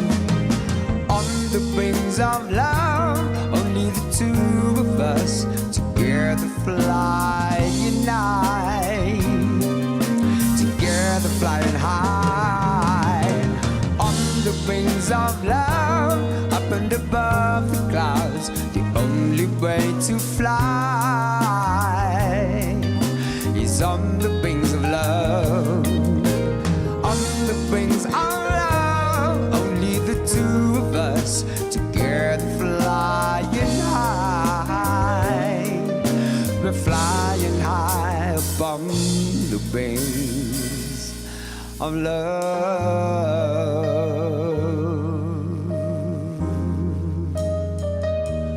Of love.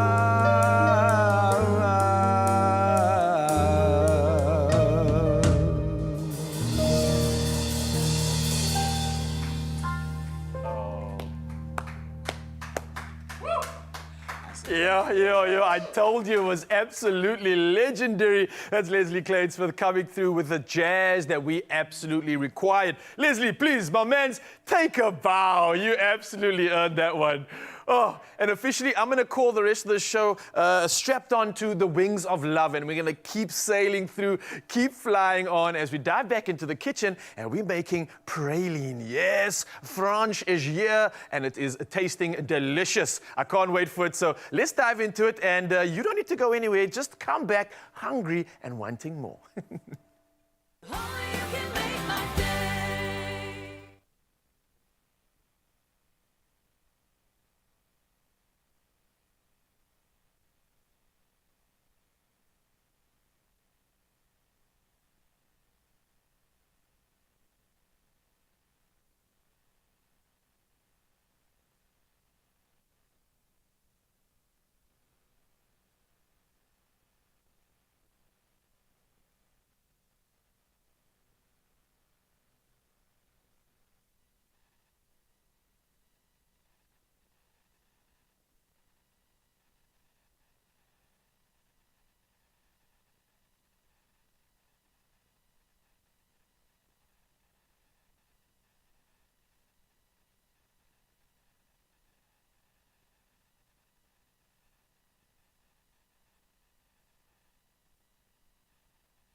It's my feel-good breakfast show.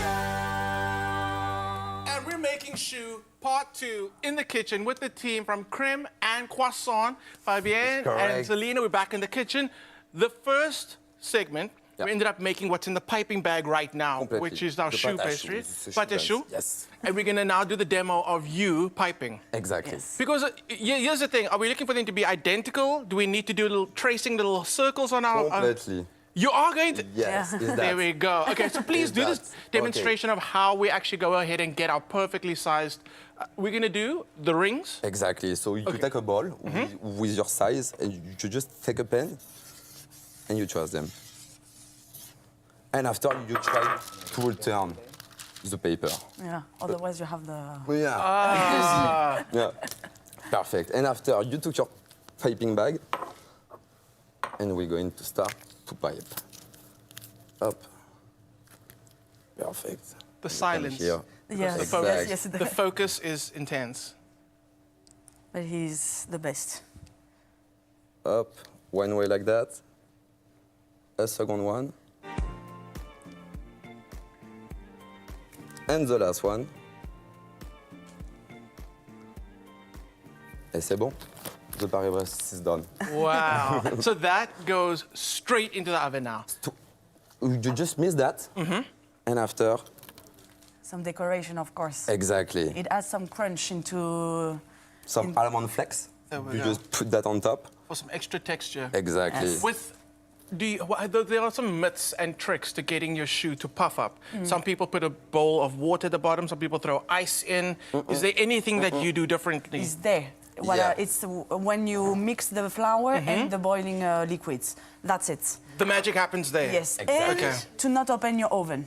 Once the door's closed, done. You have to be closed. Closed. And temperature, what are you looking at, 200? No, 180 max. 180? Max. Yeah. Okay. For 80 minutes? Yes, and 18. 18, yeah. Not 80. 180 for 18 minutes. Yes. Okay, amazing. That looks perfect. I'm going to put this in my imaginary oven. See me open the door, see me put it in. Okay, we've got one that's already been done. So can I grab the one on the side over here? Of course. Don't look at our section, everybody. We are working. Oh, this looks so beautiful. This looks amazing. This is what it looks when it comes out the oven. Completely. So it definitely puffs up a little bit. Yes. You want that to happen. Yes. So if you are going to be making 2 on one of those trays, make sure to leave them enough space to get puff. bigger. Exactly. So I'm going to pass this over to you, Fabienne. Of course. And now we're going to make it the creams. We're making the cream. Yeah. Before we pipe anything inside our choux, does it have to be ice cold? Yes, not ice cold, but room temperature. Room temperature? Yes. Okay, so don't be rushing to pipe your choux when it comes out of the oven. Set it aside, let it cool down, like we're going to do now, and we're going to work on our cream. So, what do we need? Here. So now, Chef Fabien. So now we need a pan, we need the creams. Can I heat it up for you? Of course, please. Perfect. There we go. Perfect. So now we're going to put the creams inside. You just have to boil. Okay. And after, on one other bowl, you have the white chocolate. We're going to put the praline. So the praline paste is like a mix of hazelnut and almond and sugar. So it's just almonds, sugar? Yes, and hazelnut. Hazelnuts. Hazelnuts. And you blended that together? Exactly, and it's become a paste. Do you toast the nuts first before you blend them? Yes. Yeah. Toast. Oh, yeah. Okay. Yeah, roast. Roast. Yes. Okay, Roast. yeah. Okay, perfect. Exactly. Yes. And I can smell it from here. It is so intensely nutty. Yes. It is amazing. No, it's the best. It's the I best. can have like a spatula, yeah. Up, so you can make him try. Oh yeah. Oh yeah, let me grab a teaspoon. Yes. Up. We'll see, it's amazing. Let me just grab some extra spoons. There we go. Perfect.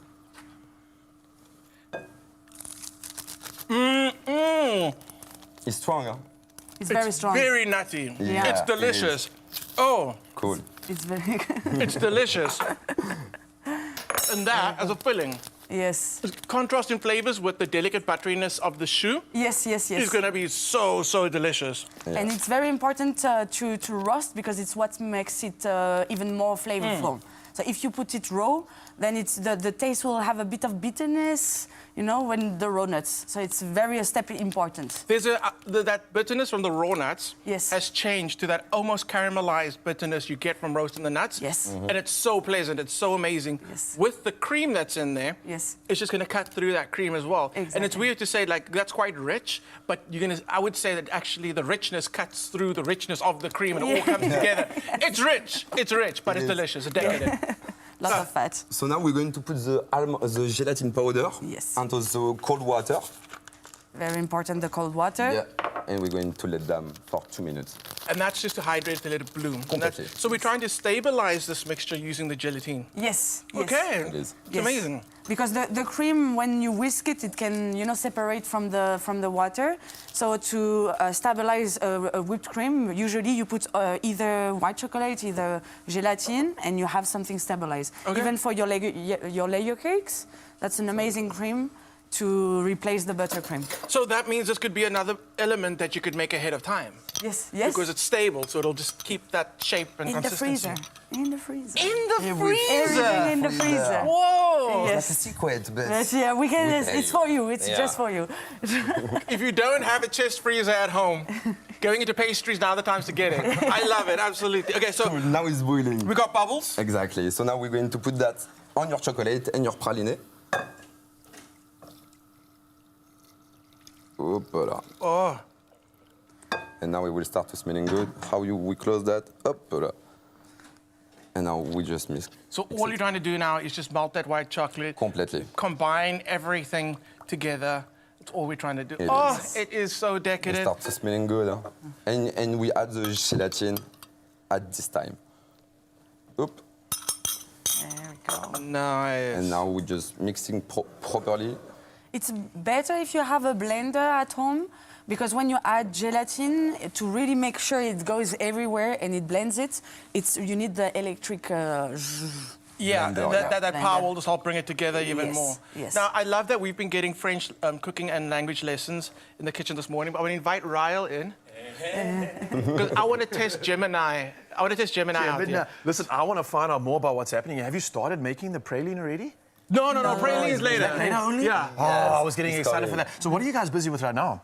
With The whipped cream. Yes. Oh, the whipped cream. This is the center that gets piped into the shoe buns. Yes. But seeing as you're talking about pralines, okay, yeah. would you ask Gemini what the definition of a praline is? Because I was trying to figure out what exactly it is. So let's do exactly that. I got Gemini right here, and I think whether you're a beginner, a seasoned cooker, having the perfect companion to give you personalized cooking tips, there's something cool that you can do with Gemini right now, whether it's trying to figure out what to do with the next steps in your recipe, and it's all available on Samsung's Galaxy S25, and it's the Gemini feature. So let's do exactly that. We're going to find out what pralines are exactly. Okay, pull it up here, see if it comes up. All right, well, I've actually spoken before it even did anything, so let me just start again. This thing is so intuitive. All right. Hey, Gemini, what are pralines? It actually recognized my accent as well. Really? We can ask you. So it says, pralines are a delicious confection, but the term can refer to a couple of different types of sweets, depending on where you are. All right, you got me signed up here. So in European terms, these typically involve almonds or hazelnuts Yes. coated in caramelized sugar. It is. You're going to do that? Yes.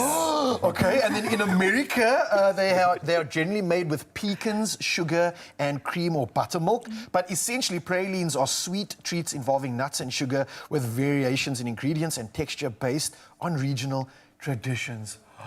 This is called kryptonite. The way to my heart. But Gemini is so cool because while you guys have been busy with this, I've been asking so many interesting questions and it's like plugging me in so well. So if I never had your experience and expertise, maybe Gemini could fill in the gaps. But we got you, so it's fine. We got you guys, so it's fine. But listen, we're going to carry on all these incredible meals while we have these superstars here in the kitchen. And Gemini's voice commands, as you've seen, makes following recipes even easier. So if you're not sure about the next step in your dish, you can simply ask Gemini and it'll walk you through the processes and ensuring your meals turn out perfect every time. So Gemini introduces you to a new cooking technique. We're talking about flavor combinations, trending dishes, expanding your culinary horizon. Everything is possible here. All you got to do is ask the questions. So I hope you're ready for the questions coming this way. I'm sure you are. With that, though, Mzansi, there's a lot to look forward to right here. So let's carry on with the good stuff.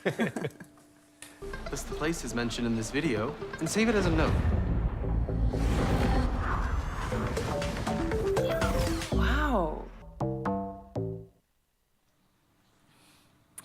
cool. Well, we're going to head back into the culinary hotline in just a little bit. But right now, we've got to go into something very special. It's time for another episode of Handy Heroes. The DIY pros at Mica Parktown North are back with painting tips and hacks, of course, to make your next project an absolute breeze.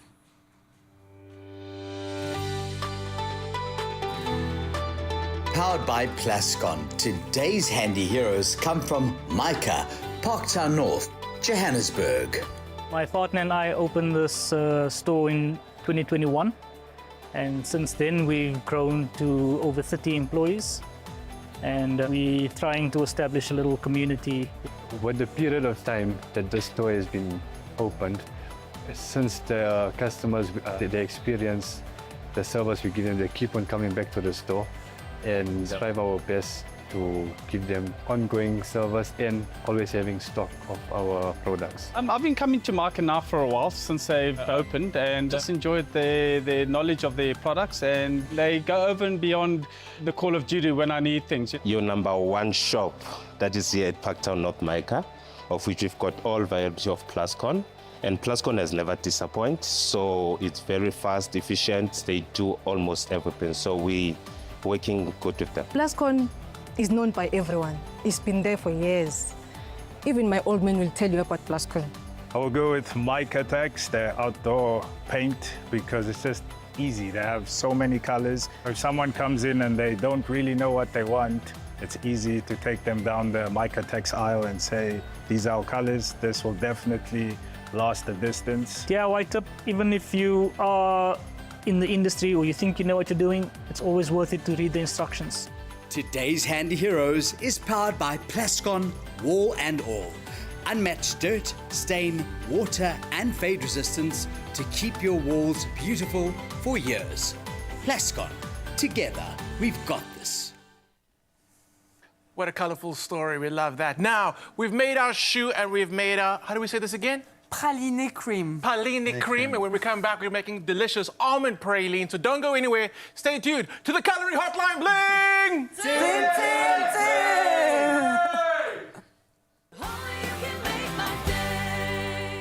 Win a Toyota Corolla Cross 1.8 XS Hybrid with Plascon's 2025 Hybridity Color Forecast Competition. Spend 500 Rand or more on any Plascon products. WhatsApp your receipt, name and ID to this number. T's and C's apply.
It's my feel-good breakfast show. Welcome back to your Feel Good Breakfast Show. Of course, it's Expresso on S3. It's time to get into your last bit of news for this Wednesday morning. Now we get started nationally, where Minister of Electricity, Dr. Hosian Sobramakgopa, highlighted the need for Africa to design an effective investment method to ensure a sustainable energy mix for both global competitiveness. Now, speaking at the Africa Energy Indaba in Cape Town, Ramakgopa emphasized that energy investment should be a key focus during the event's discussion. discussions. He also expressed concerns over America's decision to reduce aid, which could hinder Africa's transition to sustainable energy. Now, the Indaba aims to foster collaboration and drive sustainable energy development across the continent.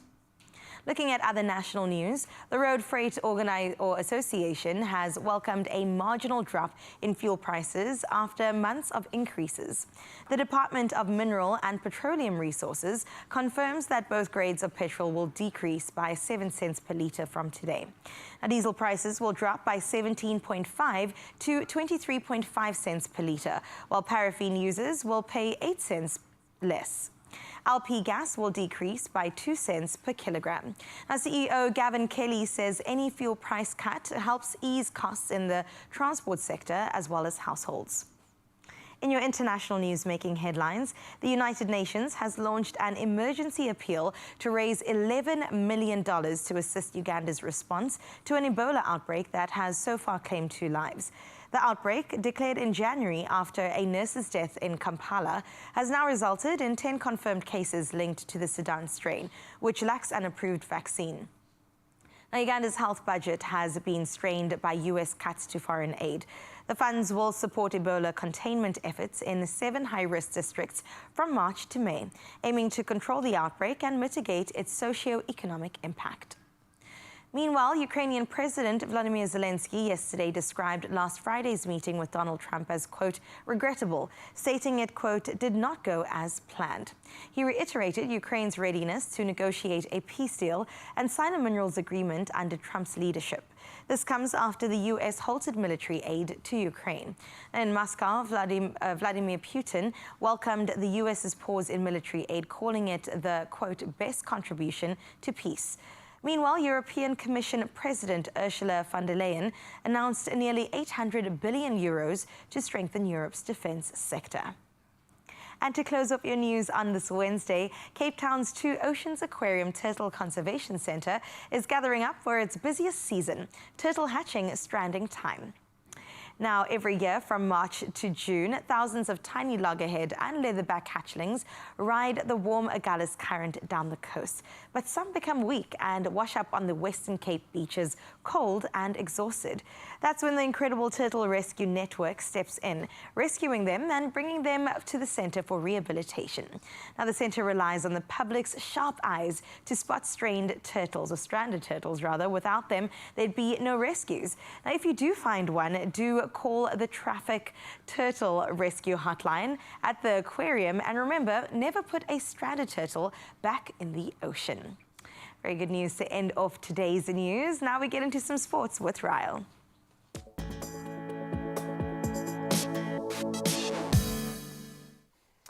Thank you so much, Chris. And that's definitely a win for the ocean. But let's see if there's a win for sport. And especially if you're an Arsenal fan, because Arsenal's teenage stars, Miles Lewis-Skelly and Ethan Nwaneri, shone as the Gunners dismantled PSV Eindhoven 7-1 in their Champions League last 16 first leg, handing the Dutch champions their heaviest European defeat. Now, meanwhile, Real Madrid secured a narrow 2-1 win over city rivals Atletico Madrid, and that was to gain an advantage in their tie.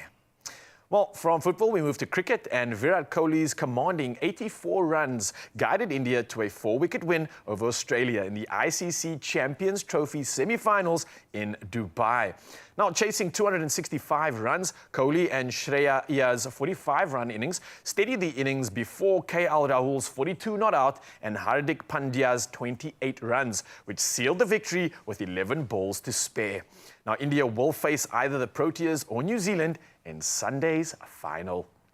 Well, moving to rugby news, and a Springbok loosehead prop Ntutuko Mchunu has signed with the DHL Stormers and will still link up with the squad at the end of the season. Now, the 25-year-old who debuted for the Boks in 2022 adds firepower to the front row alongside Ali Vermaak and Steve Sitole. And that's coming through from Director of Rugby John Dobson, who hailed Mchunu's potential, calling his signing a major boost for the team. Well, lastly, in the world of sport, we move to tennis right now, where Novak Djokovic has reunited with Andy Murray in his coaching team as he chases his first Indian Wells title since 2016. Now, the 24-time Grand Slam champion brought Murray on board ahead of the Australian Open, and this is where he reached the semi-finals. Now, Djokovic, making his first Sunshine double appearance since 2019, aims to add to his 5 Indian Wells and 6 Miami titles. Well, that's the final roundup of all things sport. We'll do it all again tomorrow morning, but for many of you heading on the roads, let's head to the traffic one last time.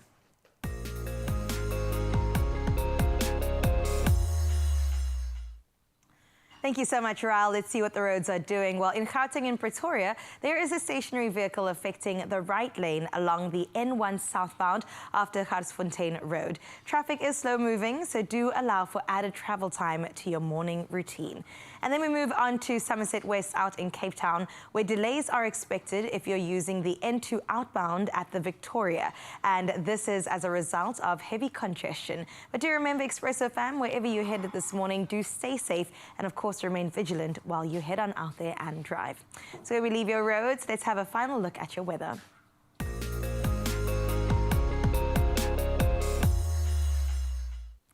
The South African Weather Service has issued a yellow level 2 warning for severe thunderstorms with heavy rain, strong winds, lightning and hail, posing a risk of localized flooding and infrastructure damage in parts of Mpumalanga, KwaZulu-Natal and the Northern Cape. Now, motorists in Mpumalanga, the Free State, as well as Northern Cape, Eastern Cape and KwaZulu-Natal are warned to drive cautiously due to expected fog. Meanwhile, dam levels in the Western Cape are slightly lower than last year at 70.9% compared to 71.8%. Now, winter rain typically begins in April, peaks in June and July, and then lasts throughout the month of August. Let's touch base with the sunrise view of the hour. This one, oh, I love it when Nancy the Fancy gets in touch from Umkomas. Expecting a 30-degree high today, looking absolutely gorgeous. I think all 3 of our sunrise views this morning definitely are museum-worthy. So stunning, Nancy. Thank you for sharing your beautiful morning view with us, and we wish you the best Wednesday you've ever had. And if you would like to continue sharing your morning view with us, we would encourage you to do so on the number 063-408-8863 as we look at your temperatures for the final time.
Come on, look at this. I absolutely love these sunrise views. Mzansi, thank you, thank you, thank you. It literally inspires us to go take on everything that comes our way in the day. So this is perfect, and we'll do it all again tomorrow morning. What we won't do tomorrow morning, and what we're going to do right now, is remind you that there's a great opportunity to win big. And that's if you panda, push or play the Lotto, Lotto Plus 1 and Lotto Plus 2 for 27 million rand in total estimated jackpots. It's happening today, this Wednesday, and you could make it rain lots of cash this March. So do the following: play Lotto for an estimated 16 million rand, Lotto Plus 1 for 9 million rand, and Lotto Plus 2 for 2 million rand, all happening today. So how do you do it? Don't get left behind. Just buy your tickets now in store. You can do it on the nationallottery.co.za website, the mobile app, cell phone banking, or simply dial *120 *7529 hash and then follow the USSDs. Now, we've also added all these details on Expresso's social media pages, so you can go check it out right now. And that'll allow you to make sure you get yourself in the running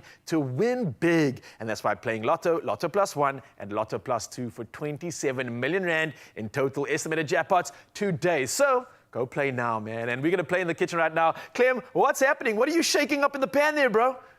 we're toasting our nuts for our last segment of the Culinary Hotline Bling. We want to get you involved as well, so please send your voice notes to ask Fabian or Serena any question to do with any baking conundrum that you might have. Send those voice notes to 063-408-8863. When we come back, we can be finishing this praline and our beautiful final dish. Don't go anywhere.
It's my feel-good breakfast show. The last step before assembling our final dish, and it is smelling so good. Don't forget, if you want to be part of it, you have any questions for us in the kitchen this morning, send your voice notes to 063-408-8863. But now, these almonds and hazelnuts are looking amazing. And we said earlier, toasting the nuts just brings out more flavor. Yes. Completely. And more flavor is just happiness. Yes. Okay, so those are looking good. Yes. We've got our whip, and the trick with the whip, once it's actually made, we chill it in the fridge. Yes. Okay. Overnight. Overnight, very important. Very important. All right. Yes. And then that just gets, we'll like whip it up a little again to bring it back to life. That's going to get piped. Oh, it is looking so good. But the thing is, as complicated as it seems, it's really not. Yes. It's the technique just to execute in the beginning and just to understand what the dough is supposed to look like, sound like, feel like. And once you get those steps correct, everything else kind of falls into place. So you need the informations. You do. Let's talk about the information. Let's talk about the workshops that you host, because like Carissa said, she's actually been to one of your workshops. Yes. What is that like, and what do you end up teaching the guests that come to visit your workshops? So the difference in our workshop is the people really do from scratch everything. For example, the croissant. We do croissant, baguette, French pastry. And I'm here to assist, but I'm not doing anything. I'm just there to teach. And then they do everything from scratch. And they go home with their own productions. Oh, that's amazing. But it's not a demo, that's the difference. And it's very small. So we don't accept more than 10 people to really be able to give all our attention to the students. Because I can imagine having 10 adults with hot sugar, hot nuts. It can be a little dangerous. So yes, keep it at 10. And then how would people find out about your classes? Where can they go to learn more? On Instagram, Crème and Croissant, or our website, crèmeandcroissantbakingschool.co.za. There we go. If you're looking for a great activity, group activity, that's one you should do. Exactly. You were going to say, Fabienne, what were you going to say? No, nothing. Nut is ready now. We're good. Focus in the work. If Fabienne is focused, there we go. With the nuts. Fabienne just wants to say his nuts already. Yeah. Okay, cool. So we've got some sugar that's busy caramelizing at the moment. We're going to make a sugar syrup out of that. Yes. Yeah. Which is a patient game. You don't want to rush this. You want to. I mean, it goes from being granular to burnt very quickly. So take your time with that. Keep an eye on it. Yes, and you can stir. Sorry. You need to stir at the same time. I like when, like, we were told never to stir sugar in a pan. But as I am, learning more in the food world, you can stir. Yes, it's fine. It's okay. You need to. A bit, yeah. You need to not at the beginning, but when it starts to melt, you don't want the bottom to burn and the top to still be crystallized. Right. So you need to start to melt everything together. And if you feel you have some chunks, you just press it to make sure everything is melting together. Properly, yeah. Oh, all right. So let's have a look at what we got. So we got toasted nuts with the sugar's going to go over the toasted nuts. Yeah. And now here, we got the creams. Yes, okay. So I'm going to hand over to you because now we can kind of start. Exactly. Put it together, okay. Yeah. So now we have to whisk that, to wipe that, so to become bigger. Opa. And then... Wait, you have to show me. There we go. Something is wrong. I think you know what, Fabienne? I think they set us up. It's Tiffany. Tiffany did it to us. There we go. In, on, and then up. Great. Yeah. So now here to the stick. Perfect. And are we looking to get volume or just to soften it? Volume, yes. To keep air inside. A lot of air. For the texture. It's coming soon.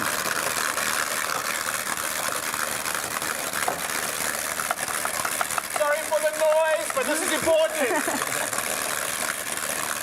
A bit more, it's going to be tough. All right, say when. I think we're good. We're good. Yes. We're good. Okay. Amazing. Amazing. Pop that back in there. And the sugar, what color are you looking for the sugar? Because I see it's turned a nice, beautiful brown now. You need to check the color outside of the pan because here it looks already burned. Right. When I take it on my spoon, it's very gold, very light. Yeah. So the flavor is not still here. I'm waiting 1 more minute and then I can stir on top of the nuts. Got you. And here we are ready to build the cake. I am very excited. And I like the portion size. There's a portion for one, right? Yes. 1.5. 1.5, baby. Exactly. So at the beginning, we put a lot of praline. More you have, better it is. You have to be full. After, full of nuts. Really important. It's a texture overload. I love that. Yes. Also, because the nuts kind of dry out your mouth a little bit. Exactly. Oh. Crunchy, and now we're going to pipe the creams.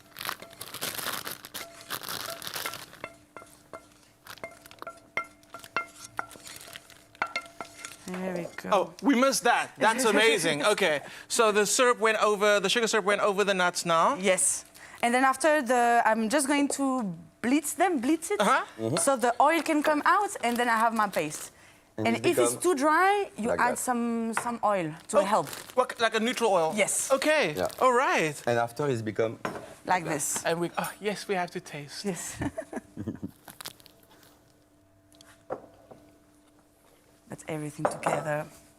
the crunch of the sugar as well. Yes, yes, the caramel. If you want to try that creams, you will see that one. I'm so happy I came back to work. Creams is good, huh? I can see. Yes, I know. We know. Whoa! Sorry, but It's a bit special. yeah, it's big. Round the morning! Do you have a spoon? Come to... Whoa, whoa. And Fabian, this recipe is from a very, very big chef, and Fabian have been working with the best chef in France. So it's really a high level. It is special. All right, We are ready to pipe? Yes, we are ready to pipe. Go. Let's do it. Oh my word. So now we have to just... I'm trying to figure out how to describe this while you create art here. It's velvety, oily, creamy at the same time. It's not too overpowering because sometimes it can be too sweet, which I absolutely hate. And it's not that. This is dangerous. You need to be careful because people might get confused and eat the whole thing. Is this a serving for one? That's what I'm checking. Is it really a serving for one? Well, this is absolutely delicious. It's so decadent. Can I, like, keep the leftovers as well? Make sure you don't use it all. All right, so I'm claiming that bowl. I'm causing first licks on that, so don't throw it away. Yes. Wow, this is good. That is very decadent. That is amazing. I mean, you could use that as a icing for a cupcake or a cake, or just it's so amazing. You could sell it in a piping bag and just like cut the end off and just like squeeze it into your... Yes, and you can freeze it. It is so decadent, South Africa. And you saw how easy it was to make. You have to try that. Perfect. Again, a lot of praliné. We're generous. A lot. I love that. There we go. And it's amazing. It literally does take me back to Paris with all the beautiful storefronts where you just see all the incredible pastries in the window. This would look right at place in one of those stores. It is so, so beautiful. So you are not disappointed with our freshness. You know what? Maybe I should just take the whole thing home, give you feedback afterwards. But oh my goodness, it is so beautiful. It's not just the fact that I already know it's going to be ultra decadent. It's the visual appeal of it as well. It looks like a work of art. Our producer upstairs is going, shoo, wee wee. She is impressed.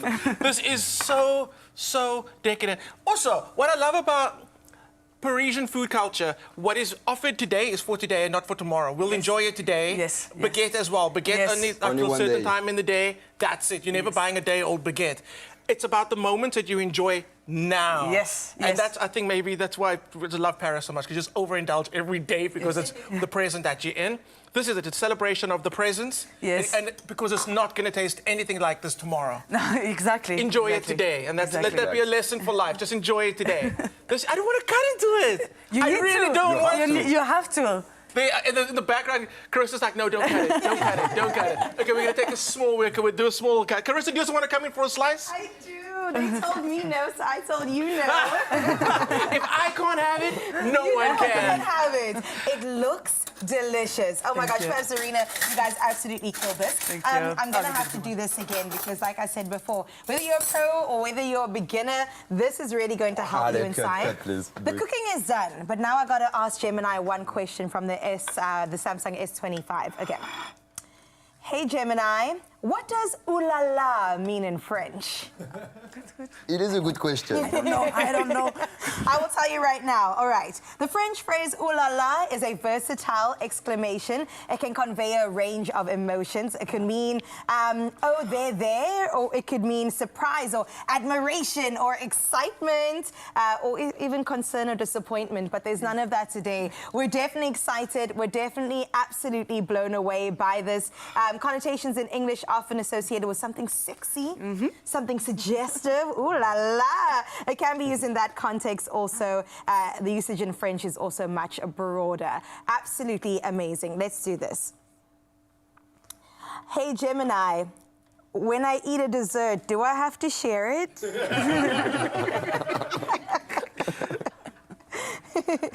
Whether or not you share your dessert depends heavily on the social context. One What is the social context saying this morning, Clem? Gemini is definitely a female.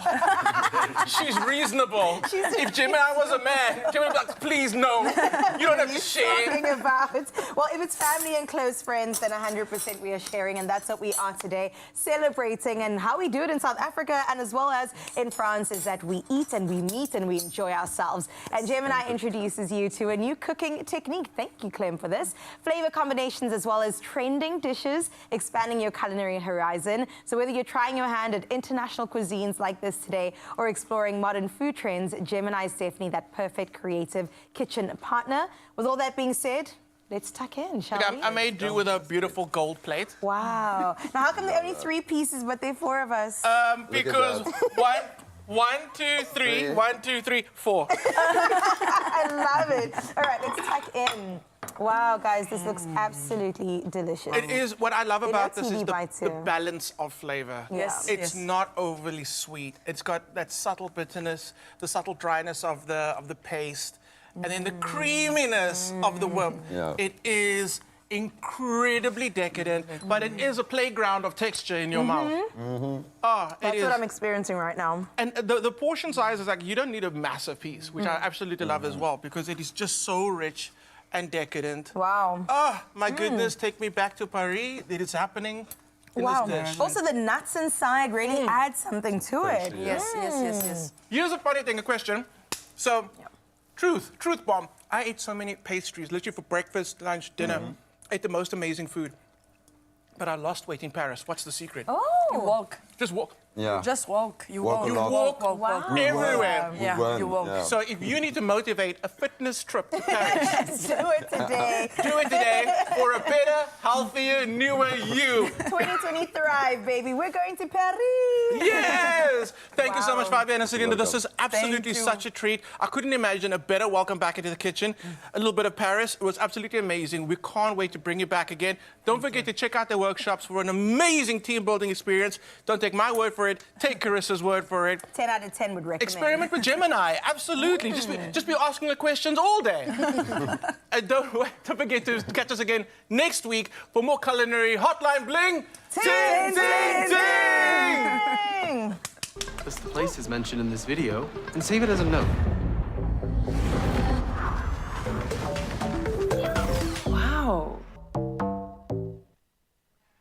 Okay, just hold up. Before you go running anywhere, maybe just stick around for a little bit because we've still got just over half an hour of your Feel Good Breakfast show. And let me tell you, there's still so much to look forward to because Carissa's coming through with entertainment news. And there's always something special to Skinner about when it comes to entertainment. But also, we've got a challenge up ahead. It's the Munch or Crunch Pacomo Challenge. And maybe you can be a part of it too. It's true or false. If you guess correctly, then you win. But if you don't, there's a challenge that we might have to take on. So you want to have some fun, don't go to Paris just yet. We'll see you just around the corner.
It's my Feel Good Breakfast Show. Welcome back to your Feel Good Breakfast Show. We've had dessert and let's tuck into something real spicy right now. It's time for a midweek recap of your entertainment news. Let's get into it. Bring it on. Oh, okay, I'm very excited about this one. We're going to go local, then we're going to go international, and we'll see where we go from there. But we spoke about Anela Mdoda a little while ago, all around the incident with the e-hailing service, right? And now there's been a little bit of an update that has sparked a lot of debate. So basically, initially, if you missed the story, Anela was in Cape Town and she was traveling to wherever she needed to be, and she started pretending she was on a live, but recording this Uber driver threatening her, essentially. And he was saying that, you know, in his country, if a woman does this particular thing, they would do some correctional practices, which I don't want to say on, you know, morning TV, to ensure that she never does it again. And she basically came out with this story, but he gave his side of the story now. Oh, did they locate the driver? They located the driver, okay. Probably because the facial recognition, right? Yeah. And now he's come forth and basically said that she was lying on the back of the car, and he was basically asking her, are you tired or are you tipsy? And from there, that really just set her off. She got really angry, and then, you know, actions just started to roll out from there. I personally think, regardless, it never warrants what he said to her. Yeah, and I hear that obviously things escalated. Yes. But I can clearly see now how simple this incident could have been. Yeah. And maybe he didn't even have the intention to create that spark or create that trigger.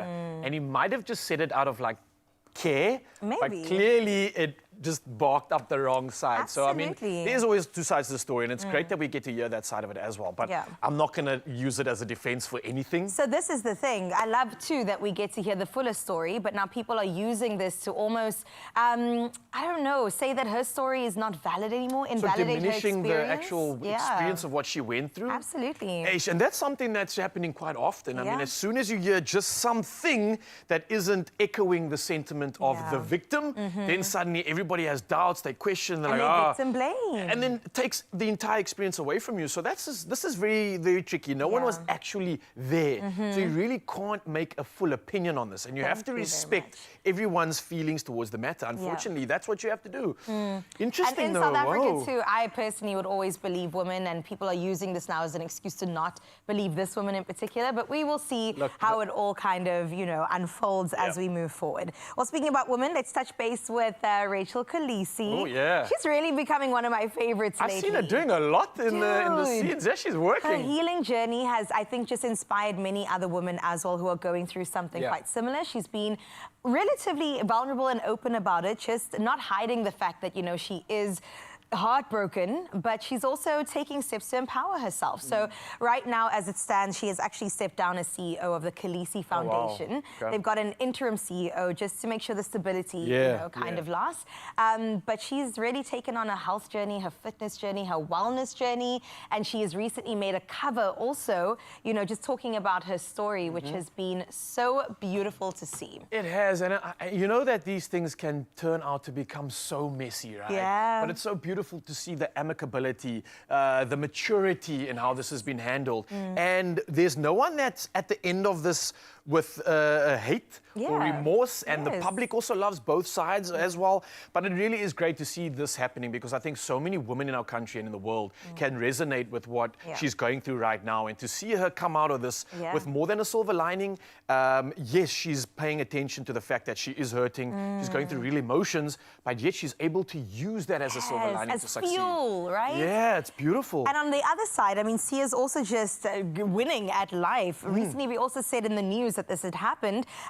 He basically has now got a wonderful place at Northwest University, opened the Sia Khaleesi residence. So they named a residence after him, which only makes sense as the Springbok captain. I mean, you have to pay homage to it. And there he is, just really enjoying the moment. It's interesting to me because a lot of the conversation has been about our heroes and people we look up to.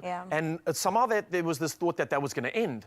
But they are still heroes. They're still doing incredible work in the spaces that they play in. It's just the fact that they aren't together anymore doing it. So and that happens. Yeah, and it's real.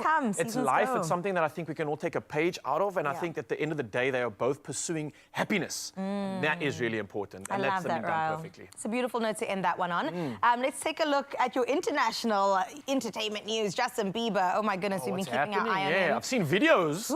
Interesting. There's been a lot of speculation about Mr. Biebs. Is he okay? Whether or not he's okay, Yeah. right? He just turned 31 years old, and there was a beautiful celebration with Hailey and, of course, their 6-month-old son called Jack Blues. And they had a cozy getaway, and that was really wholesome and lovely to see.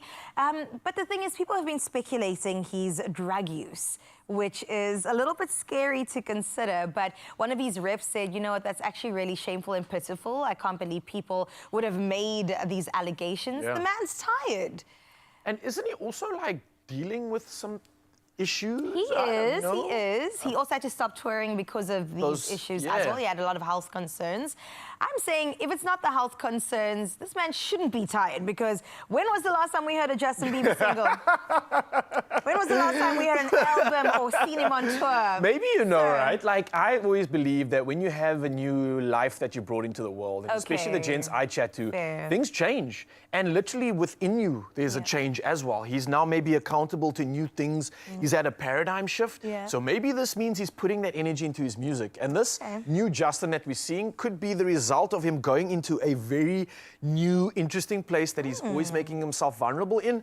So I don't know, I'm looking forward to this new dad version of J Bibbs and see what he can express, maybe something we can all relate to. Oh, I like that. We all being you two. Are you, you want to tell us what I'm just kidding. You're right, and also as a new dad, I mean, I'm sure they don't get sleep, so maybe there's that as well. True, absolutely. It all adds to it, so let's not even put it on him, okay? We should support him in this time. Okay, let's talk about Melinda Bam, or Bum.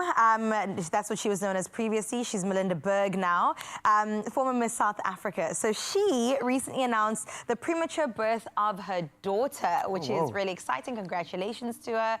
31 weeks is when the baby was born, on the 22nd of November. The baby's name is Rain, and weighing in at just 1.1 kilograms at birth, and then dropping to 900 grams as newborns do sometimes.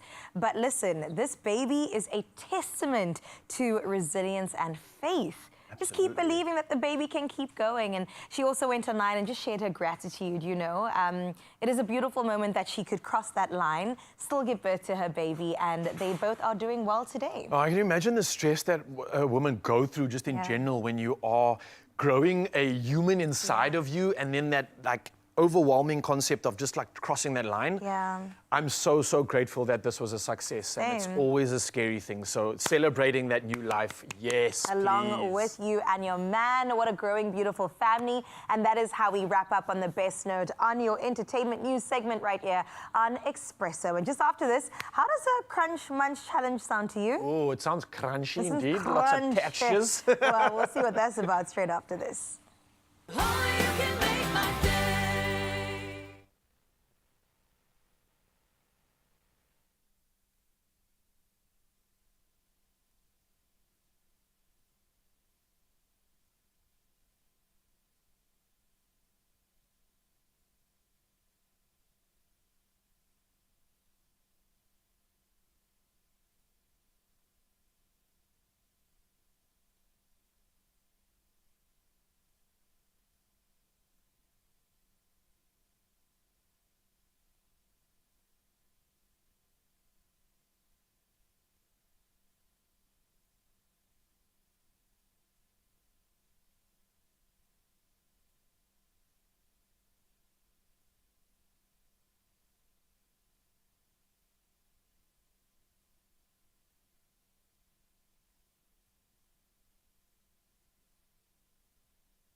It's my feel-good breakfast show.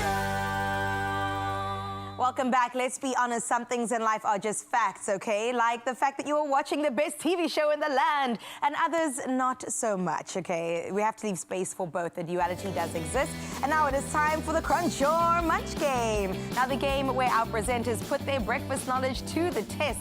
Will they get it right? Or will they have to take a big, crunchy bite? We're going to find out. We've got two contestants. To my right, we've got Mr. Ryle DeMoney. And then we got Mr. Lucianus bringing the light. Bringing the light, whoa. That's what my name means. Okay. And shade, to Ryle's point, okay. That's what I was actually meant to say. So how this works, we're going to have Ryle read out a statement, or I will read out a statement about Bacomo cornflakes, and then these two will guess whether it is true, crunch, or false, munch. And after each guess, they'll tackle a fun challenge before moving on to the next statement. It's all about the crunch and the fun.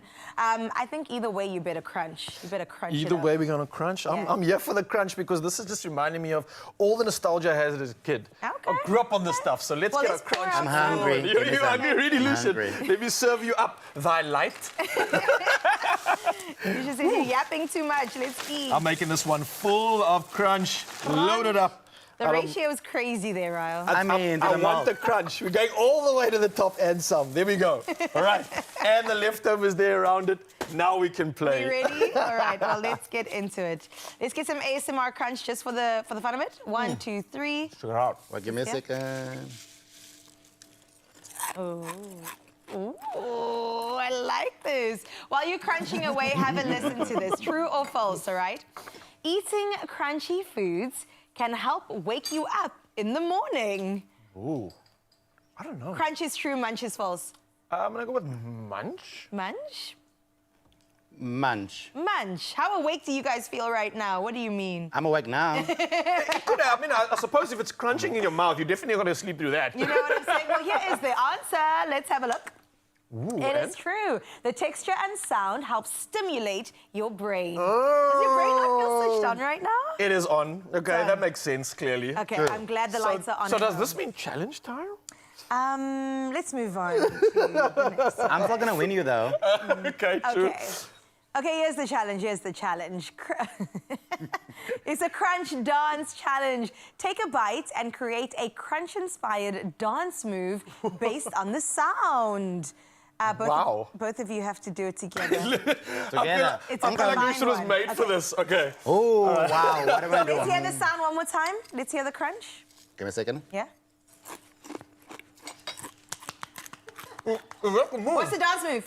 Oh, yeah, with the crunch, with the crunch. 1, 2, 3, and go.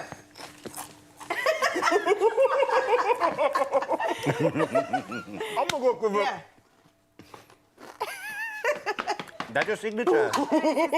That's your signature. I love it, putting it together. Could you hear the crunch? Together. I did. I can't hear anything when I'm chewing. Everything just goes silent around me, just noise. Well done, boys. All right, Nice, let's get into the next one. True or false?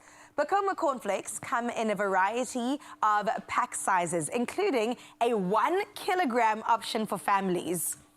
I think that's a crunch. It's like true, but what is crunch? Crunch, yeah, crunch. Yeah. Let's see. Is it the truth? Is it the truth? Dum, dum, dum. It's true. Yes. Bacomo offers a 1 kilogram pack, perfect for families or anyone who loves a crunchy breakfast every single morning. I mean, we grew up eating it, and now it's part of the next generation's legacy too. It is.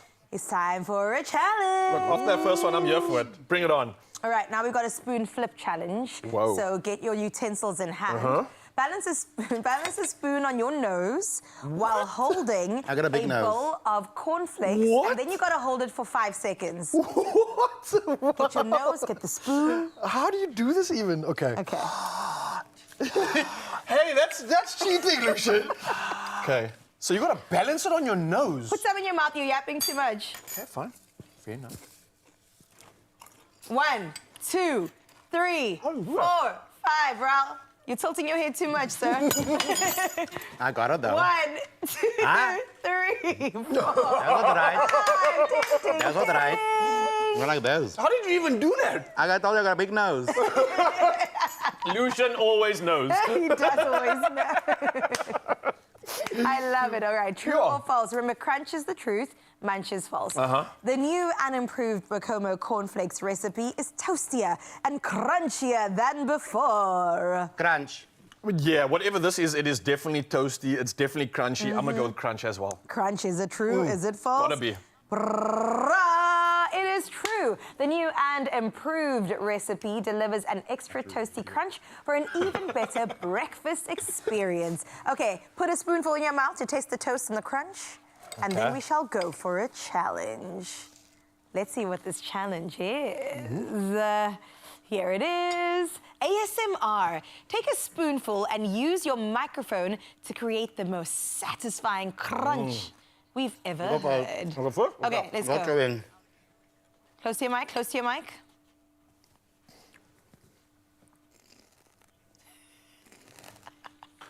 Why are you seducing the camera? I had the look as well. Let's go, Lucian. Oh my goodness. Okay, the lights. Let's go. Your mic.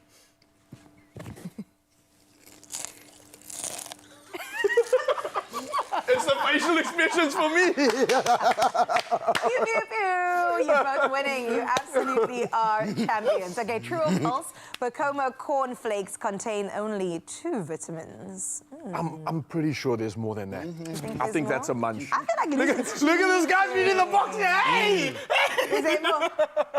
Crunch. Munch. What's the false? Munch. Munch. Well, you're both saying it's false. Could it be? What is the Surely truth? there's more than 2. And the truth is, it's false. Yes! Bacomo cornflakes are made from the finest sun-ripened maize, 9 vitamins, 3 minerals, and fiber. Love it. That's what we used to read as we ate breakfast in the morning. Yeah, it's just like gain all the knowledge. I remember that. Oh, okay. I love it. All right, I hope you all are ready for another challenge. Bring it on. Okay, so your mouths are clear? Yeah. Okay, this is the last challenge, so we had to go big. Hum a song for the others to guess while chewing a spoonful of Bacomo. Oh, my word. Oh. I volunteer Raul's tribute first. Okay, I'm going first. Thank you. Give Lucian some time to You think. should remember this if you were paying attention. Okay.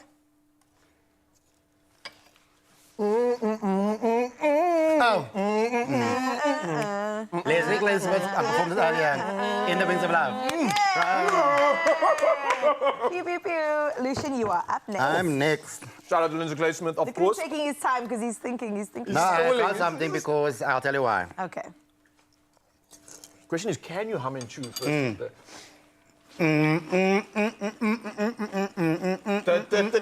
Baby, baby shark. You know why? Why? You're much older than. Oh, you see the light always coming through with shade. I'll take it. I'll be your child any day, Lucian. Thank you so much for this game. Really fun. I feel like you should just pour me a bowl too, because I'd love to get in on the action. Waiting for you right there. Thank you. I appreciate it. No. A fun way to taste our crunch knowledge is right here. So don't forget, you can still enter to win big. I can't wait for you to get into it with Bacomo. Just buy any participating pack. Upload your till slip to WhatsApp, and you could be playing live on the Bacomo Powerball game show. To find out more on how to enter, just take a look at this. Whilst we have breakfast. All right, let's go. Grab it for you? Mine.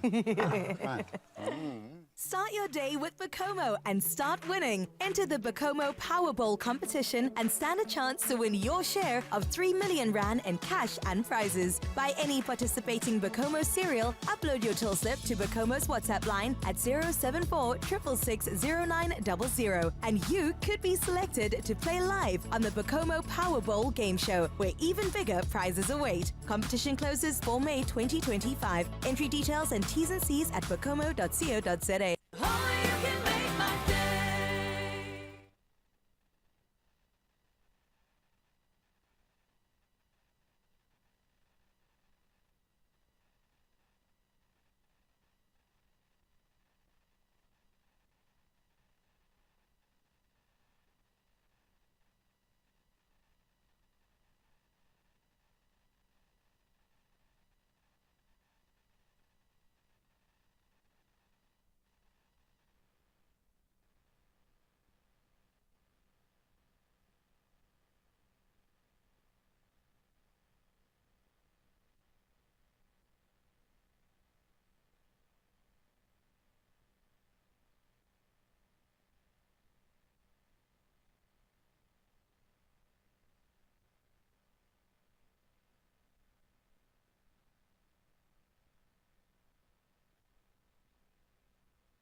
It's my feel-good breakfast show.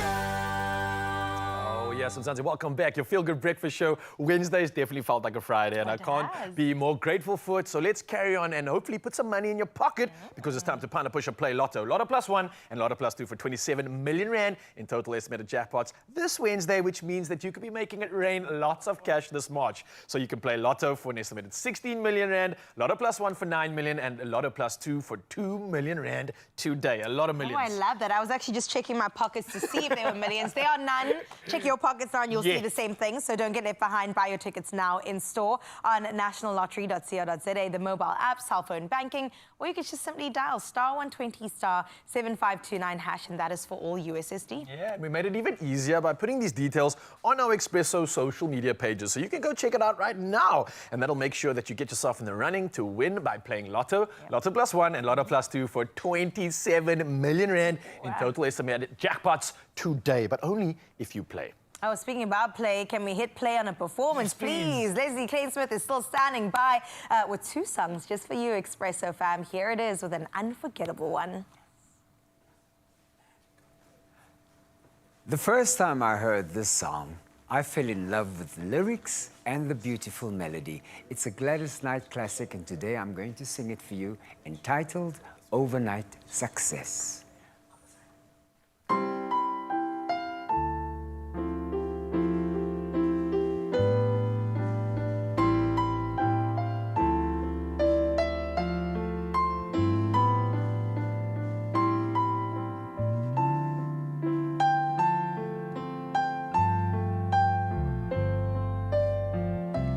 Time has come to take a look around us, see once again if we are living happily, 'cause almost everything is changing. Things are seldom what they seem. So if we could be honest, we could say what we mean. You look at me and you think it's been so easy. Things that you want, they should have been here yesterday. But that is not the way it happened. I've worked hard for my respect, believed what I was feeling, and tried not to expect overnight success. Stars upon the rise, these are ever-changing times, where some will last and some will burn out too fast. I stood in its light. Overnight success, I know, doesn't happen overnight. Where the world is still a circle, what goes around someday will come around again. So just treat every person fairly. You start up on that climb, 'cause everything will happen in its own special time.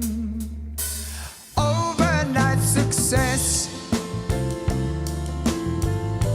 stars upon the rise, these are ever changing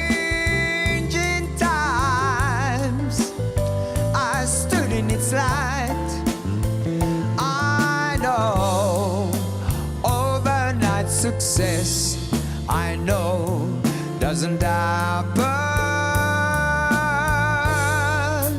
overnight.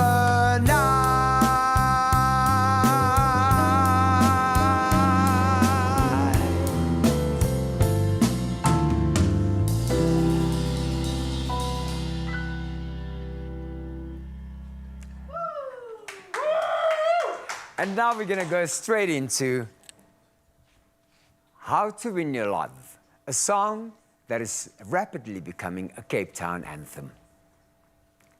This one entitled How to Win Your Love.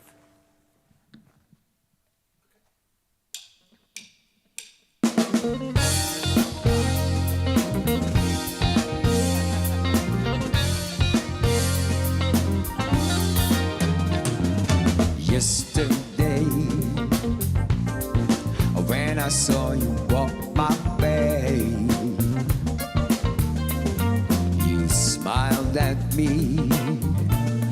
You almost took my breath away. And now I know how I feel.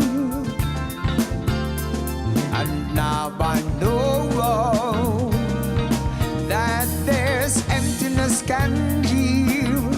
So tell me how to win your love, 'cause you're the one I'm dreaming of. Will the moment wait for me? Will I ever make you see you're the only one?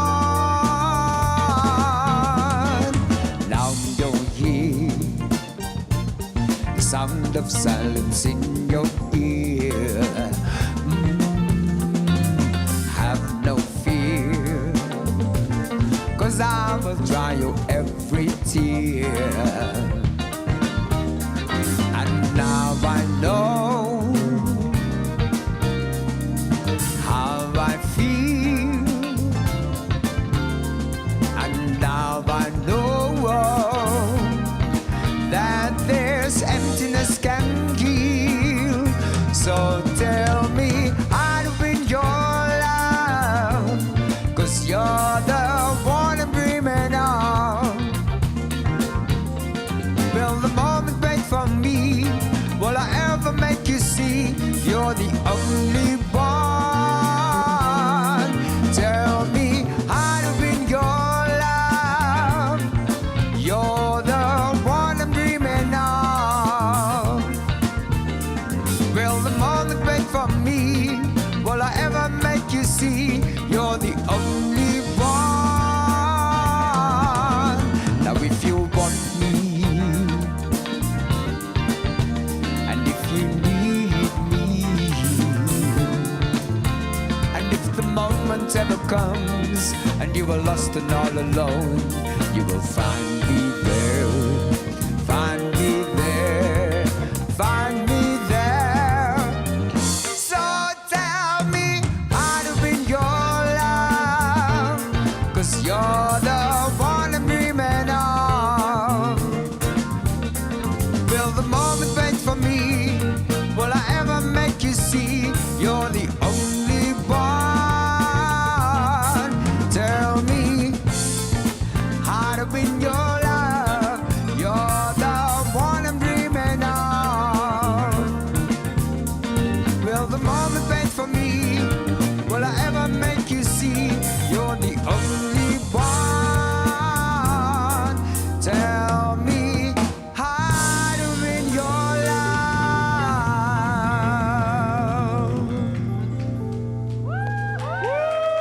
Thank you very much. Another feel-good production.